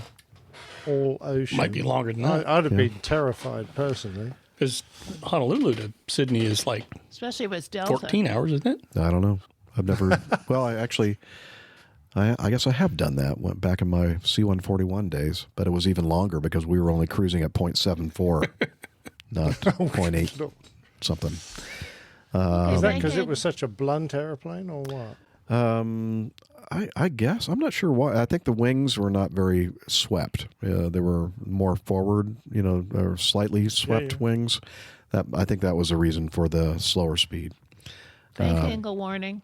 Bank angle warning. Okay, so a lot of aircraft, probably most modern airplanes now, if you end up exceeding a certain bank angle, and usually it's on commercial aircraft, I think it's usually around 45 degrees, maybe 40. I guess it maybe depends on the make and model. I know that the Now, I know what Nick is going to say. Nick is going to say, well, you're flying an Airbus, and you'll never hear that because it won't let you exceed certain bank angles. You can push that side stick controller all the way over to the side, and it's going to go, yeah, well, no, we're not going to do that. Right? Very true. Yeah. Very true. Yeah, exactly. You can't get beyond, 60... Oh, golly. 60... I'm going to say just over 60 degrees. That covers me. I don't have to remember an exact angle. Yeah. But once you get over about 30-something degrees, you've got to hold it in, and you've got to overcome the resistance that exists. So, you can't exceed a lot. Yeah.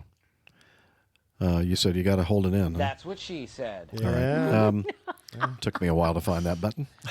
You did. Oh, and that's also... I hold That's what boxes she will said. give me the 35 degrees. 35 that's when you degrees. have to start Okay. putting in back pressure, I think. Because normally when you turn, you've got to put some back pressure, and otherwise the nose drops. Up to 35 degrees, I don't think you need to. The aircraft will do it for you. But once you go over that, it becomes a more conventional type of turn. You've got to put back pressure in to keep the nose up. Anyway. So It's clever. It's very clever. So in airplanes that are not the Airbus, modern Airbuses, it's possible for you to exceed certain bank angles if you're persistent. And just as a warning, just for awareness, it'll give you the bank angle warning. So what do you think, Nick? Why do you think that they don't give us like bank angle, turn right? Well, the primary instrument when you're instrument flying is your attitude indicator, which shows how much the nose is up or down, but also how much the aircraft has rolled to the left or the right. And you're looking at it almost all the time, because every time your scan moves away from that to another instrument, you always return to it, because it is the most important instrument to refer to when you're instrument flying. So you're always aware of it. If you've taken your eyes off it to do something else and you linger a bit far and you've allowed the aircraft to overbank, all the warning needs to go is say bank angle, and the first thing you're going to stare at is your attitude indicator.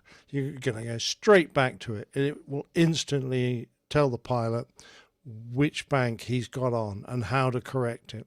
So bank angle, turn left is completely redundant, because all you need to do is be reminded to go back to that instrument, and that instrument will show exactly what attitude the aircraft is in and how to fix it. Apart from that, by the time it said bank angle and gets to the turn left bit, you're already looking at the correct instrument going, oh boy, yeah, I've got to turn left. It would be a redundant bit of wordage. I'm thinking also the possibility, if you're in an unusual attitude and you have an extreme angle of bank, it's possible that it could complicate things with an automated system telling you which way to turn, because you might be past that 90-degree mark, and it could be that turning left in that situation would be the wrong thing, or it might go turn left, turn right, it might be just such a confusing tool to have that it actually exacerbates the situation instead of helping. Comment from iHall Boxes, and then a question in a minute. All right, iHall Boxes says the flight director will also help you correct. Yep. That's for sure. And then a question from Ben Singer. And then Ben Singer in our live audience says, wouldn't an accelerated stall be of concern when slow and a lot of bank? That's an interesting one. Do you mind if I answer this one? No, Jeff? go ahead. Because you can put as much bank as you like on the aircraft, but if you are close to 0G, so you've unloaded the wings, the aircraft won't stall. It'll just fly through the air. So accelerated stall only occurs when you're pulling hard to turn the airplane with a lot of bank on.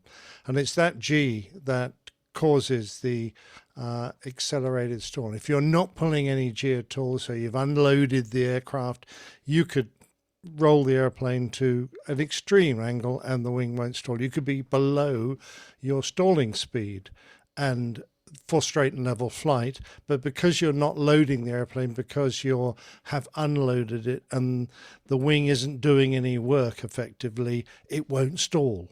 So the accelerated stall bit is very easy to fix. As soon as, if you've got a lot of bank on and you start feeling that the aircraft's in an accelerated stall, all you have to do is just unload, just ease the amount of pull you've got on. Obviously, when you do that, the reason you generally got pull on is you're trying to keep the nose up. So when you do that, the nose is going to start to drop. So that's when it's time to roll the wings level and ease the aircraft out of its descent. But an accelerated stall should be perfectly natural for any pilot to fix. You just release the amount of back pressure you've got on the stick or the control column. I got to do a really interesting lesson down in St. Augustine. There's an aerobatics school down there, and we're in a decathlon. And the instructor had me put the airplane in about a 60-ish, maybe a little more than 60-degree bank, pull the power, and just pull until it stalled. Keep it coordinated, just pull till the wing stalled. Let it stall, push the nose forward, pull again. Never leveled the wings, just kept doing that stall. It's really interesting, just feeling how the airplane kind of communicates to you. It was kind of cool. So I was going to say, and I think Nick would agree with you, me or somebody. He'd agree with somebody. More than likely. I think. It was quite agreeable, usually, that the kind of training and the kind of flying that actually Captain Nick did, for me it was only in my training, really shows you, and what you just experienced down in where? St. Augustine. St. Augustine. Aerobatics and that kind of thing really teaches you how, like a practical demonstration of how aerodynamics work and accelerated stalls and G-forces and bank angles and how they are all kind of related to each other. But I think that's something, and I think everybody would agree here, that every pilot should avail themselves of that kind of experience at some point in their life, because it could come in handy if they're in an airplane with they're in a situation that they shouldn't be in, and they know how to recover from it. Other question for Nick. So this goes back to more fighter jet flying than anything else. If you're inverted, does it say terrain, push down? Yes, very good question. You roll. Luckily in the Airbus, you can't get upright. Wings level upright. Yeah. Yes, I have no idea. Got to get that lift vector pointed the right way. Mm-hmm. Yeah. Yeah, you were going to add something, Captain Nick. Yeah, I don't think it was that important. I forgot what it was. Yeah. Yes. Okay. But good question, Adam. I enjoyed that. And don't be scared. I was just going to say that most conventional stall training for pilots who are early in their flying career involves more or less being straight and level in various configurations or with small amounts of bank, because what they're trying to get you to do is to recognize the dangers of stalling on the approach, which is obviously one of the most dangerous periods of your flight, because you're at your slowest speed, lowest energy, close to the ground. But what it often does is, because that's the only time you practice a stall, is in that kind of on wings level. Here we go. We're going to put the flap down. We're going to shut the throttle. We're going to raise the nose. We're going to stall. We're going to recover. That's where you think stalls occur. No, you can stall the aircraft at very high speed just by pulling too hard, and you can instantly recover just by relaxing a tiny bit, relaxing on the stick a little bit. You can do all these fancy tricks of getting the aircraft to close to zero speed and not stalling. So, you can still, you watch airplanes do vertical rolls on the way up. They're often below stalling speed, but they're controlling the aircraft perfectly, easily. And if they're gentle, they can fly the airplane out of one of those maneuvers without ever getting into a stall. stalling can occur at high speed or low speed. It can call it all sorts of attitudes, and the recovery is just the essential thing. And it's always just to unload, just to reduce the angle of attack on the wing by easing the stick forward, and obviously, power and all the other good things that your aircraft type requires. But the most important thing is just to remember to unload. Absolutely. Anything else? Nope. Okay. All right. Let's move on to this next piece of feedback from Bill in YYZ, Toronto, Ontario. Ooh, nice. He said, "Hi, last month we got these awesome displays from the flight deck on our red eye from Calgary to Toronto." And he's showing Looks the more like a Aurora green eye to me. Boreal. Yeah, yeah. Oh, you know what? It's like Christmas. You got the green Aurora Borealis and the red eye, and it's Christmas time. Yeah, that is. Oh, he even got some pink stuff. I love it. Yeah, beautiful pictures. Looks They like are. an Airbus he's flying to me. Yeah, I agree. Yes. The first time I encountered this was green, was this typical curtain of green light, and I was going way up north in a Phantom on a QRA mission, and it was coming down so low that we actually flew through this big green curtain. And it was weird. I expected the airplane to light up and sparks everywhere and things, but it was nothing happened. Aww. And what's more, when I turned around and looked behind, you could see this curtain sitting behind us. And it was just like flying through this invisible cloth, green, luminous cloth. It was the weirdest thing I'd ever done. Yeah, how high was that? We were probably mid-30s, that's all. Very interesting. In my experience of seeing the Northern Lights, it looked just like this. Green is the color that's the only color I've ever seen with the Aurora. Yeah, it's the most Borealis. common, I think, that's for sure, yeah. Fascinating stuff, really fascinating. Well, thank you very much, Bill, for sending that in and let us what a see sight some of those that must photos. have been as well. Very nice. We used to get all the cabin crew up onto the flight deck when we got decent Aurora Borealis, and you'd have the flight deck absolutely crammed full of young ladies. I hate that. Gazing out the windows, going ooh and ah. And what were you? Never mind. And then we had the lights out as well, of course. Oh, okay. Well, obviously. Here, let me Obviously. steady you. Oh, there. Okay. Yes. All right, let's move on with this from Kevin in Comox, BC, on Vancouver Island. Let's see, more Martin Mars. Yeah, you can't get enough of the Martin Mars water bombers. The consortium of logging companies, owned several of them and have returned this one to original colors before flying to Arizona. And so this article he's referring to is from checknews.ca. The Philippine Mars is back in the water again at Sproat Lake, and hundreds, if not thousands, of people around the Alberni Valley are keeping a close eye on her movements every day. Among them is Craig Erickson of Port Alberni, who took his boat out for a closer look on Tuesday.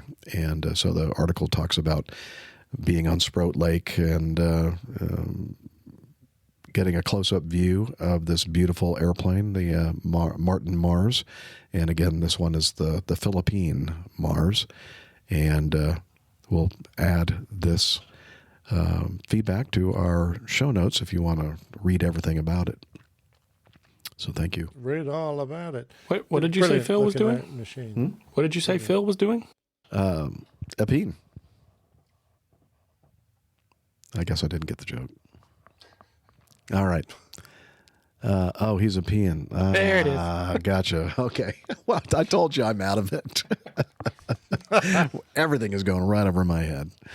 All right. From Robert in Tucker, Georgia. He says he has some questions, some crew safety questions regarding the Haiti airport. He said, I thought about that I thought about something with the unfortunate situation that continues in Haiti. Are there guidelines and or union rules that govern when a judgment call can be made as to whether a crew member or even an entire crew wants to call off a trip, even last minute?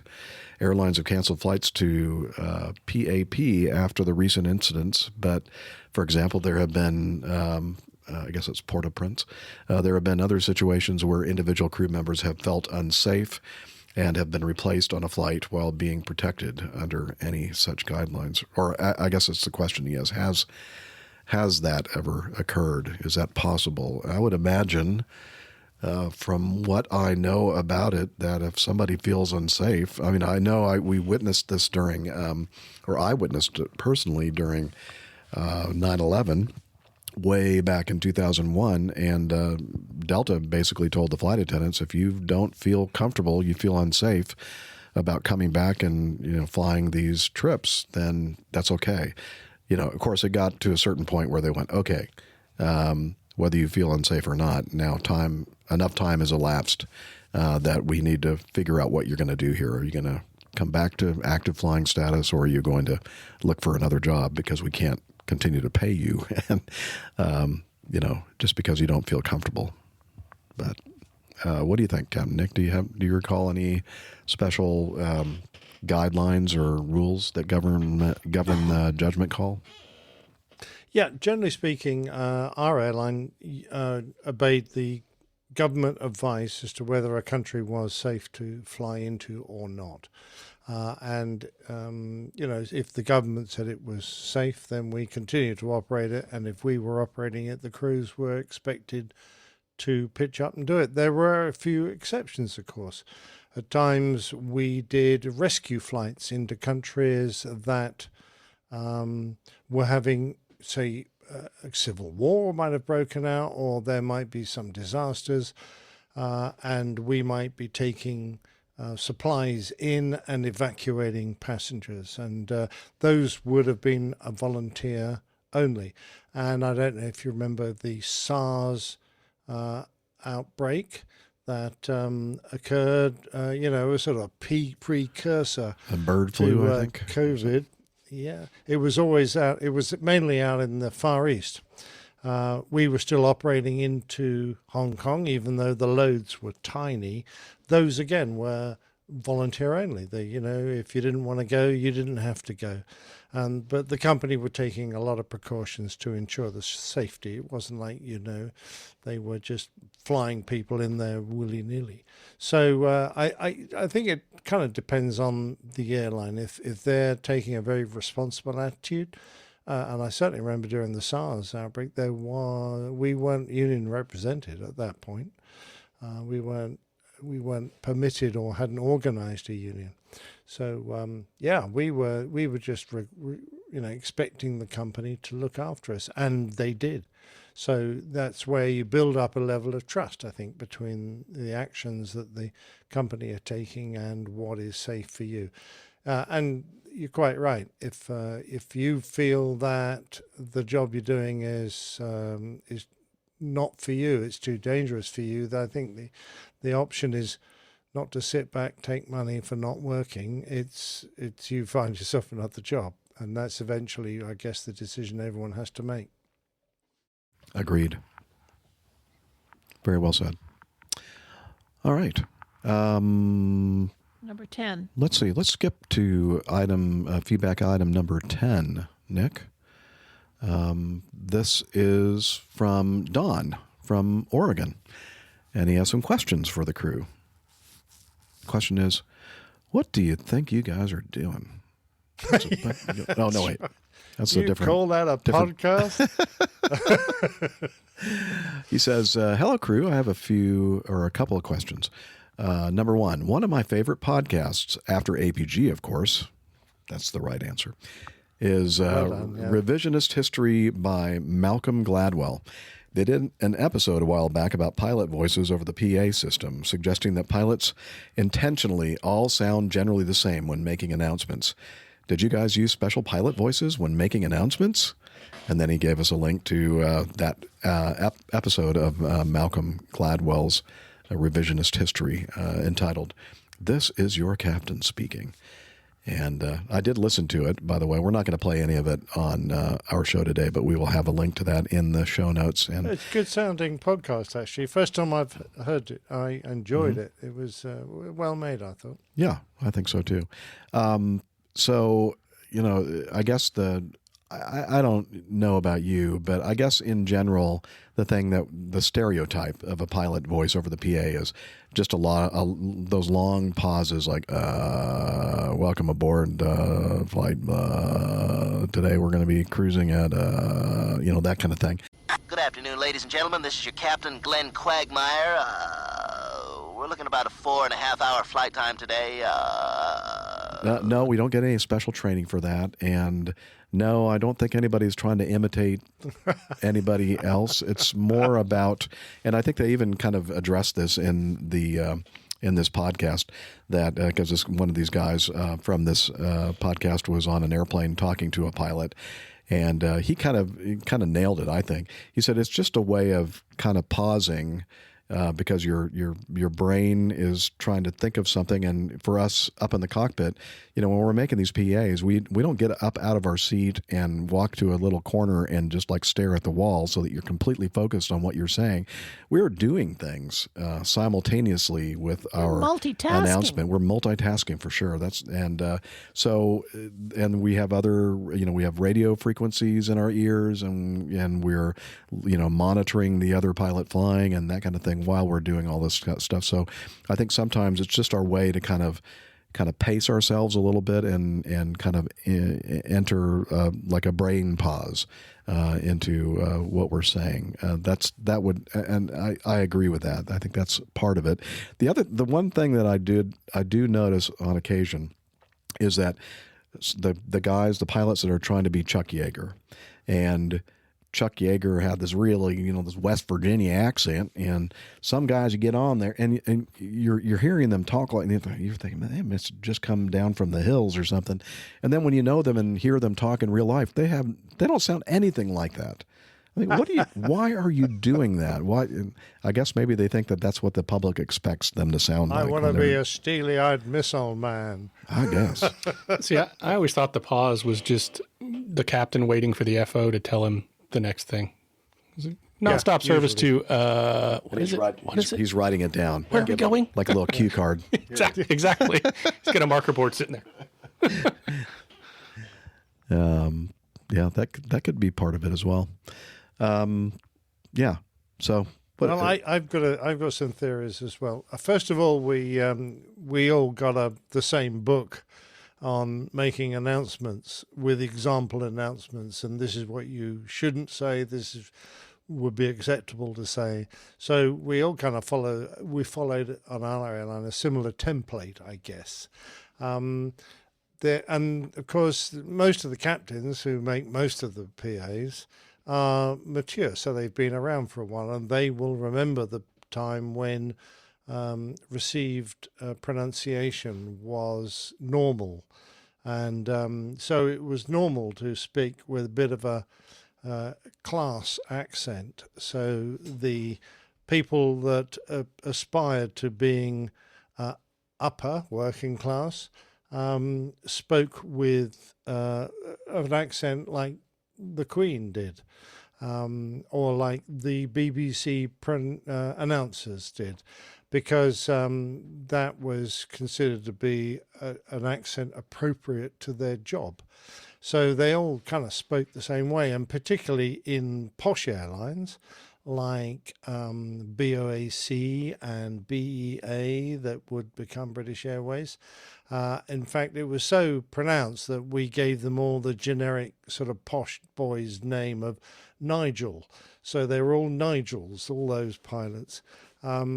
And I think if you came from a slightly more working class background and you worked for an airline like I did, like Virgin, or many other of the sort of independent airlines that didn't come from being a state airline, then you hung on to, because you didn't feel like you had to pretend to be somebody, you hung on to your regional accents more, and you sounded more natural, and certainly I think that was the case.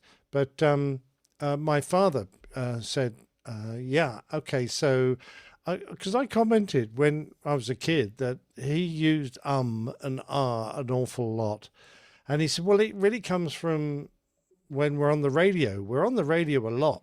And if you leave a gap on the radio, someone's going to transmit and fill that gap. They won't realize that you haven't finished speaking yet. But while you're gathering your thoughts to make the next request that you're trying to do, or remember your damn call sign or something like that, you have to fill the air with something, or another aircraft is going to pile in thinking you've finished your transmission. So he said, I always say something, whether it's or so that people know I'm still transmitting and I've still got the frequency. Keep until paying I finish attention. my entire call. Yeah, exactly. So he said, I guess I carry that forward into everything I do, including PA. He said it's a bit like being on the podcast, Jeff. You hate dead air. Yeah. We would hate to have big gaps where no one said anything, and so the inclusion on an announcement of it sort of naturally fills those gaps while you're gathering your thoughts for the next thing, or trying to work out in your head what the temperature in centigrade is and Fahrenheit. Trying to work out where you're flying to. Yeah, we're flying to. Neil Landhorn, though, he thinks the real reason is that we put the pauses in there to fill up the CVR in case we foul up later. Neil is too astute for his own good, I think. Hang on. Yeah, that's a good one. Yeah, good point that your father is making about, filling that space so that people don't think that you've stopped talking. Yeah, I think that, actually, I wish more people would do that, because you hear all the time, it sounds like somebody was finished talking, and if you don't really have your volume up, you realize that the microphone's still keyed from this person transmitting, but there are some people, I guess, that have their volume lower and they don't hear that, and then they start talking at the same time, and that's when you start getting all that feedback sound on the radio that's just horrible and usually results in nobody understanding anything that anybody's saying. Now, Don has another question. Don does have another question, and it's a good one. He said, I've watched quite a few YouTube videos of jets landing at Birmingham in the UK in terrible weather onto an undulating runway. Undulating. Has Captain Nick landed there, and is it as bad as it looks? Love the show. And again, this is from Don in Oregon. Captain Nick, what do you think? Never had to go there, Oh. although I gather it's quite exciting. But I know someone who used to, in fact, operate out of there and has been in there lots. So, pardon me, perhaps we should hear from him. Hello, Captain Jeff and team. Good morning, good afternoon, good evening, wherever you happen to be. Captain Al checking in here with a little bit of help on an APG feedback matter for my good friend Captain Nick. I trust that you're all well. I do apologise that I've not been a regular attendee to the chats during the live recordings, or indeed popped my little head up above the parapet to say hello. But I've been somewhat busy, and as you discussed on a recent APG, I am that duty pilot guy, the guy who tries to protect pilots from themselves. I'm also quite busy with entry into service for a new aircraft type into Acme Pink, so I do my best to keep my head above water. But moving swiftly on, Nick has had a question from Don in Oregon about Birmingham Airport here in the United Kingdom. Now, firstly, let me apologise. This is not going to be a polished reply. It's not going to be in the same standard that you've become accustomed to from the plain tales. However, as I say to my wife, something is often better than nothing. Ooh. Anyway, once again, I shall move on before I lower the tone somewhat further and answer Don's question about Birmingham. Now, I guess this somewhat is a question related to many a YouTube video about crosswind landings at Birmingham. Now, let me tell you a little bit about the place first. Birmingham's pretty much in the middle of England. It's in the Midlands for obvious reasons. And I think, technically speaking, Birmingham is England's second largest city. The runway at Birmingham is orientated 1533 and is a little over 3,000 metres in length, or 10,000 feet for you people who like to use old money. And as an airport, to put it in kind of some sort of perspective, it handles about 11 million passengers a year. Now, up until about 20 years ago, it used to have a cross runway, 0624. But the wise people who run the airport, in inverted commas, decided that it was not needed anymore, so they closed it. And one of the key features that you need to consider with regards to the United Kingdom is that most of the year we're affected by the Atlantic and our weather comes from the west. So, as does the wind, straight out of the west. Remember, that runway that exists now is 1533. It's not a westerly runway, not by any stretch of the imagination. So, we have a runway that points in the wrong direction for most of the time. Hence why Birmingham tends to be known as the crosswind centre of excellence amongst UK pilots. But a little more about this. The YouTube videos, well, they say a picture paints 1,000 words, and that is indeed true. However, the camera sometimes lies. Now, I'm going to defer to Nick for a more detailed explanation later. However, the focal length and perspective makes the runway at Birmingham look like a roller coaster. However, the Big Dipper at Blackpool, it is not. It is an optical illusion. I won't deny it's not billiard table flat. However, it doesn't go up and down in the same way as that video makes it look. The touchdown zones of both ends of the runway are flat, they're level, and the runway itself only slopes by 0.2% overall. So it's no big deal here. It's not stuck on the side of the mountain. Indeed, it's pretty flat around the Midlands. So what you have is very much an optical illusion. When you look down the length of the runway, it looks like a roller coaster. Truthfully, it doesn't. I was based there for a couple of summers, so I got to know the place quite well. Now, going back to that wind, it doesn't matter really whether you try and land on 15 or 33, it's going to whip you around a bit if it's out of the west, or indeed a good strong easterly. There's nothing you can do about it.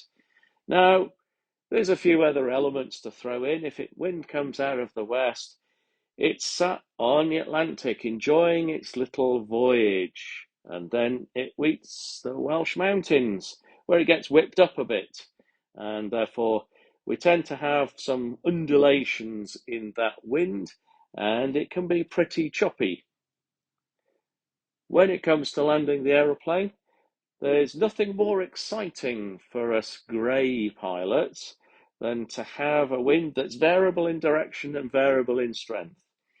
It just adds to the excitement, and that's pretty much what you tend to see. Throw in a fair amount of mechanical turbulence and a hangar that they built just to whip it up a little bit more. Now, those of you who have flown in and out of Gatwick will be familiar with the effects that the Gatwick hangars have. It's called Freddie's Revenge, a reference to Freddie Laker of Laker Airways fame. And it's much the same at Birmingham. If it's out of the southwest, the hangar kind of disturbs the airflow even more. And it kind of disturbs the airflow just in the touchdown zone, where you'd probably like it least.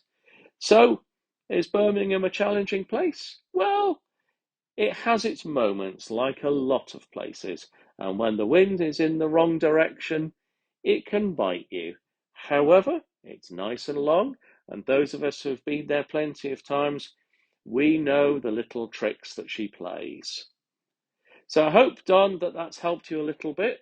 The videos look spectacular, and indeed some of those moments are quite exciting. but when the wind does blow, the excitement does grow. So that's about all for me today. I hope I've not bored you to death, and I hope I've been some use. That's pretty much what I say to my wife as well. So on that happy note, it's Captain Al out, and if this is going to be before Christmas, I hope that you and yours all have a super Christmas and a safe, healthy, and prosperous New Year. Ciao for now. Oh, thank you so much, Captain Al, and to you as well, sir. He's such a prince. Oh yeah, absolutely. Great information, and such a humorous chap. So brilliant. And there's someone who will not make his PAs sound boring. And, No. I'd love to hear a PA from Captain Al. Yeah, likewise. That's great. Possible title: Undulating Winds, or Undulating. I don't know, something to do with undulating. I don't know. I love that word. Undulations, yes. Yeah. So I hope that I can't think of anything really to add, Don. Captain Al did such a wonderful job of explaining how that all worked out, and thank you for asking the question, Don. And, well, I'm so pleased that Al found time. He's really busy at the moment because his airline is just acquiring some of the extended range, the 321s with extended range, and he's doing an awful lot of work converting the pilots on there. So he managed to obviously grab. He said, "I apologise for the audio quality because he couldn't get his gear. He just did it on his phone." But I'm so glad he managed to grab a minute to do that. Yeah, me too. Thanks, Al. It's the content that counts. Definitely. All right, we're going to end the show with this last piece of feedback from Alan Davis. And he says, "Hi, Jeff, Steph, Nick, Rick, and... No, wait. Hi, Jeff, Steph, Nick, Rick, and, of course, Liz." And we had an extra Rick in there. I don't know. Yeah, but I think one of them was supposed to be a Nick. Oh, okay. I'm sorry. Nick C. Okay. I'm confused. Although he left me out. So. Oh, well, and he left a few others out as well. Very nice of him. Yeah, maybe we should just skip this one then. Just bin it. He's dead to us. Just kidding, of course, Alan. He says he's been a listener since just before Steph and Rick joined Jeff on the show. Well, that's a ways back. Wow. And I've been a Patreon member for about 4 years now. Yay! Thank you. No, come back. Yeah, yeah. Don't take to heart what Captain Nick said. He's just kidding. He said, so he's been around for a while. He said, but this is my first feedback. Yay! First feedback. Where's the bell? Right here. I almost hit the wrong one. Okay. Let's see. I'm from Dublin, Ireland, and recently, while looking at Google Maps, I noticed an odd circular pad just off one of the main taxiways at Dublin Airport, and he's attached some images. The pad seems to have parking areas aligned to specific magnetic degrees, which are marked on them. There also seems to be some blast shields. I'm probably showing my complete lack of knowledge here, but I'm wondering if you would know the purpose of this pad. It's for launching rockets. Oh, it's a rocket launch pad. Oh, okay. Yeah, because it's an airport. That's where you launch rockets from. His guess is this an engine test area? Why the specific magnetic headings? Thanks to you all so for the show. Know which direction to point the rocket. That's right. That's exactly. Well, he just answered it. I mean, I haven't even finished his question, Nick, and you're already coming up with the answer. He says, "Thanks to you all for the show. I look forward to it every week. I've purchased a couple of extra cups of coffee as an extra thank you for possibly entertaining my question." Al, you don't have to give us extra funds to have your question answered or considered, but we do appreciate that. So thank you very much. And now, Nick, now can you imagine any other use for that circular pad area other than rocket launches? Thunderbirds would use it to conceal Thunderbird 1. Oh. I think that would probably be a good use for it. But do you want me to give the real reason? Yeah, I think you should. All right. Okay. This is the compass swing pad. So this is where you put an aeroplane and you drag it round. It can drive itself round, or quite often with airliners, it's towed around in a circle. And the aircraft is matched up to the lines, which are very carefully positioned, so you get the aircraft exactly on the correct headings, and then you swing the compass. Now, around every magnetic compass, there are a series of little adjuster magnets which you can tweak using a small screwdriver, and they will influence the heading that the compass is reading, and you can draw them back to the correct headings. Now, it's very hard to get that balanced because there's quite a bit of mathematics involved. And, when we used to do these in the Phantom, swing the compass in the Phantom, the navigator sat in the back with this big book, and he'd have to draw out graphs and do calculations and things. And all the pilot did was just drive the airplane round in a circle over and over again. And out front, there used to be an airman with a sort of compass on a theodolite who would line the airplane up exactly. So we knew what heading we were on. And then the navigator would fill out all the readings, and then having worked out where the errors were, the engineers would then tweak the compass to make it read correctly. And for the areas where you couldn't take out any errors, you'd have a compass card that would be printed and put beside the compass saying, if you're going east, you need to add 2 degrees or perhaps subtract 2 degrees to get the real heading, because there was an error that you couldn't take out. So it was quite important in the days when, all your compasses, were magnetic, and you needed to know a real accurate heading. But as, of course, more and more aircraft have moved on to inertial navigation systems, you don't need the magnetic compasses so much. An inertial reference system can work out headings much more accurately than a magnetic compass. And it doesn't get influenced by, metal around the aircraft, all that kind of stuff. But we still have magnetic compasses. Even on the most advanced airliner, you will find somewhere an E2 magnetic compass. And in fact, I know for a fact, Jeff, you're going to tell me about where it was on the Mad Dog. Go on. That's a normal place, like all airplanes.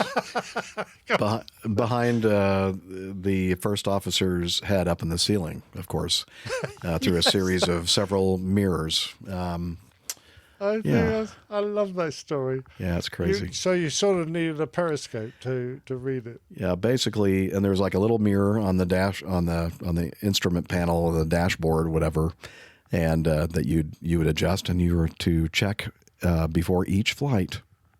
And you had to pop it up and look back there, and there's a little switch to turn on a little light, because you're looking at the reflection in this tiny little, I'd say maybe 1.5 by 2 inch mirror glass, and then you're looking at another mirror that's aimed toward the front of the airplane, because that little standby compass up there in that little hole above the first officer's head is, a little bit of distance from that back mirror back there. It's hard to explain. It's kind of a mess. But basically, if we ever got to the point where you have to use that standby compass for anything, that would be a major emergency, and you're probably gonna crash and die. So with all these mirrors, did you have to read it backwards or forwards?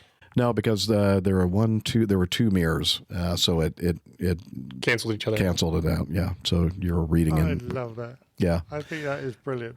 Yeah. But it obeyed the letter of the law. You had a compass that you could refer to if all the other navigation devices failed, which is what it's there for.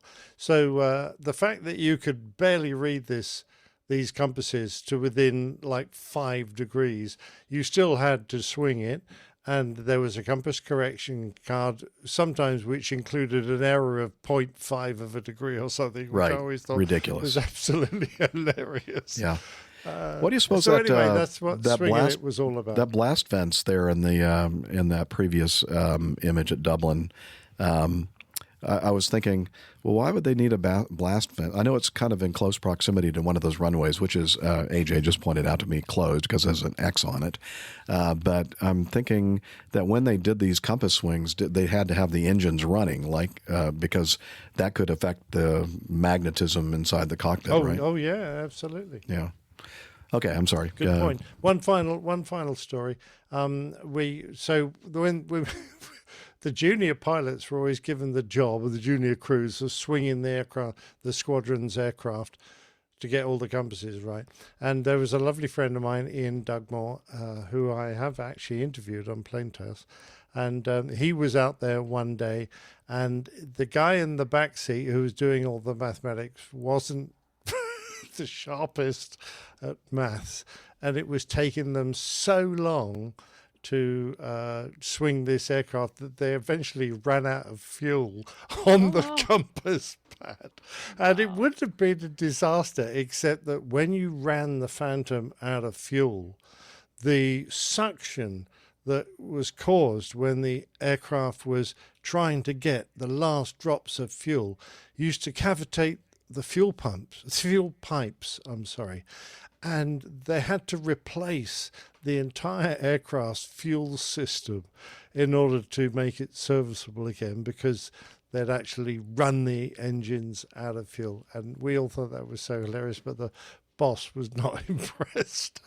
I wouldn't imagine he would be. No. This photo is the compass pad at Edwards Air Force Base in the desert. That's not quite the same as a compass pad, because I think they used to overfly this to confirm the accuracy of whatever navigation equipment they were testing. But it's the same sort of thing. We didn't actually have headings on our compass pads when I was at RAF Lucas. Like I say, we had a guy with a master compass on a pole, which he pointed at the aircraft and lined up and got us to go slightly left, slightly right to get us onto the correct heading. Tim Van Ram is making the point that this is the American Stonehenge. Yeah, absolutely, and that people will wonder in years what it was there for. In the chat room, iHall Boxes says, Nick, wouldn't that blast fence affect the readings? Well, not unless it was made of metal. Okay. Well, I mean, yeah, because you're worried about magnetic interference. So everything around, the whole point of the compass pad was that it was positioned in a magnetically neutral area on the airfield. So they survey a spot, and when they find one that's good, but I'm assuming it was just a concrete slab, perhaps not even with reinforcement, but no. All right. And Gina in our live audience says, do Irish Airlines use Irish whiskey in their compasses? Well, it is a whiskey compass. The liquid in the compass is supposedly alcohol. So if you ever got stuck after you crashed your airplane out in the desert and you wanted to have something to drink, you could always break into the compass to drink the alcohol. But I think that's really good. I mean, trouble is Irish whiskey is not quite thin enough to be able to see through. So well, they had a real problem with Bailey's. They said that's not going to work. No. And Guinness, that was equally difficult. Guinness was bad too. the compass standby compass trials. Yes. Yeah. All right. Well, it is now time to wrap the show up, and we always first point you toward our website, airlinepilotguy.com, where you find all kinds of information about the crew and the community. And, oh, by the way, just today when I was driving down from the lake to the AJ Casa, received a text from Erwin in Germany. And he said, I was listening to the show and heard that you were having some issues with that audio player and the missing download link, etc. And he said that he was able to figure out what the issue was with some botched updates or something going on, and he had to tweak some of the settings. And he said, I got it working like it was before now. Oh, wow. And so thank you so much, Erwin, for doing that. So I'm going to the 2 or 3 episodes that I put the Libsyn audio player in. I'll remove that so that, because right now it looks like there are double players in there. So we'll get that all straightened out. Maybe they want to play it in stereo. Well, that would be a problem, I think, Liz. And we're also on social media. And since Dr. Steph is not with us today, we're going to let Captain Nick tell us all about social medias. Oh, do I have to? Or AJ could do it. Oh, yeah, let AJ do it. Okay, AJ, go ahead. All right. So you can find us on Facebook at facebook.com/airlinepilotguy. On X, formerly known as Twitter, at APG Crew. You can find us on Instagram, again, APG Crew. And youtube.com/airlinepilotguy/streams. So basically look up Airline Pilot Guy or APG Crew and you'll find us. Yeah, you should be able to figure out where the heck we are eventually. And we are also broken into AJ's house. I don't know. I hope it's okay, and your wife and children aren't completely scared of this guy that always. They did leave, so.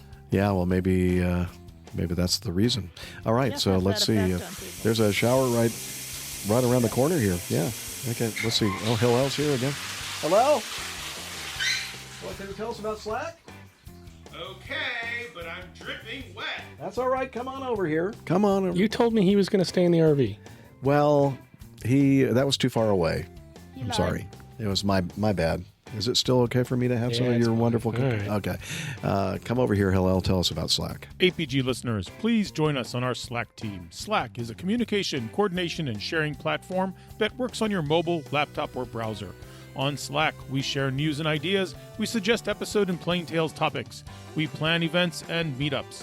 To get into the Slack team, please email me at slack@airlinepilotguy.com. That's SLACK, Sierra Lima Alpha Charlie Kilo @airlinepilotguy.com. Or send me a tweet with your preferred email address to @Hillel, and I'll send you an invitation. That's Hillel, spelled Hotel India 11 Echo 1, and see you in Slack. Thanks a lot, Hillel. I need a towel. I got shampoo in my eyes. Can you help him out? Do you have any towels?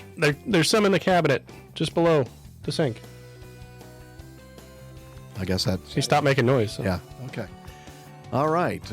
So thanks to Hillel for maintaining and managing our Slack site. And we also would like to thank our producer, Liz, for all the hard work that she does behind the scenes. Thank you, Liz. My pleasure.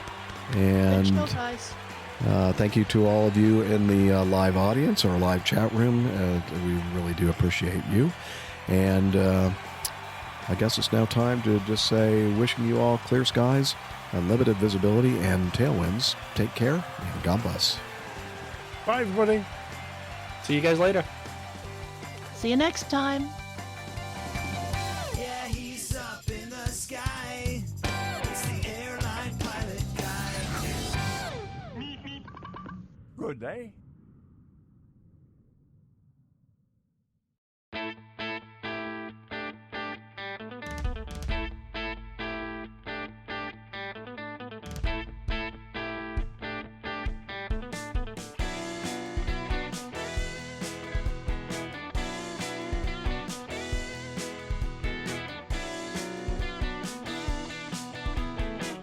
I used to be such a good pilot till I started APG.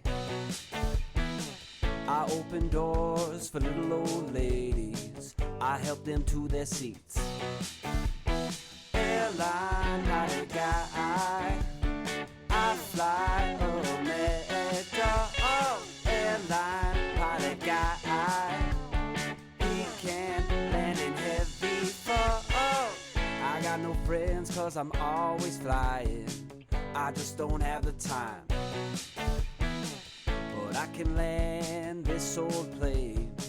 I can land it just fine. Airline pilot guy, I fly America.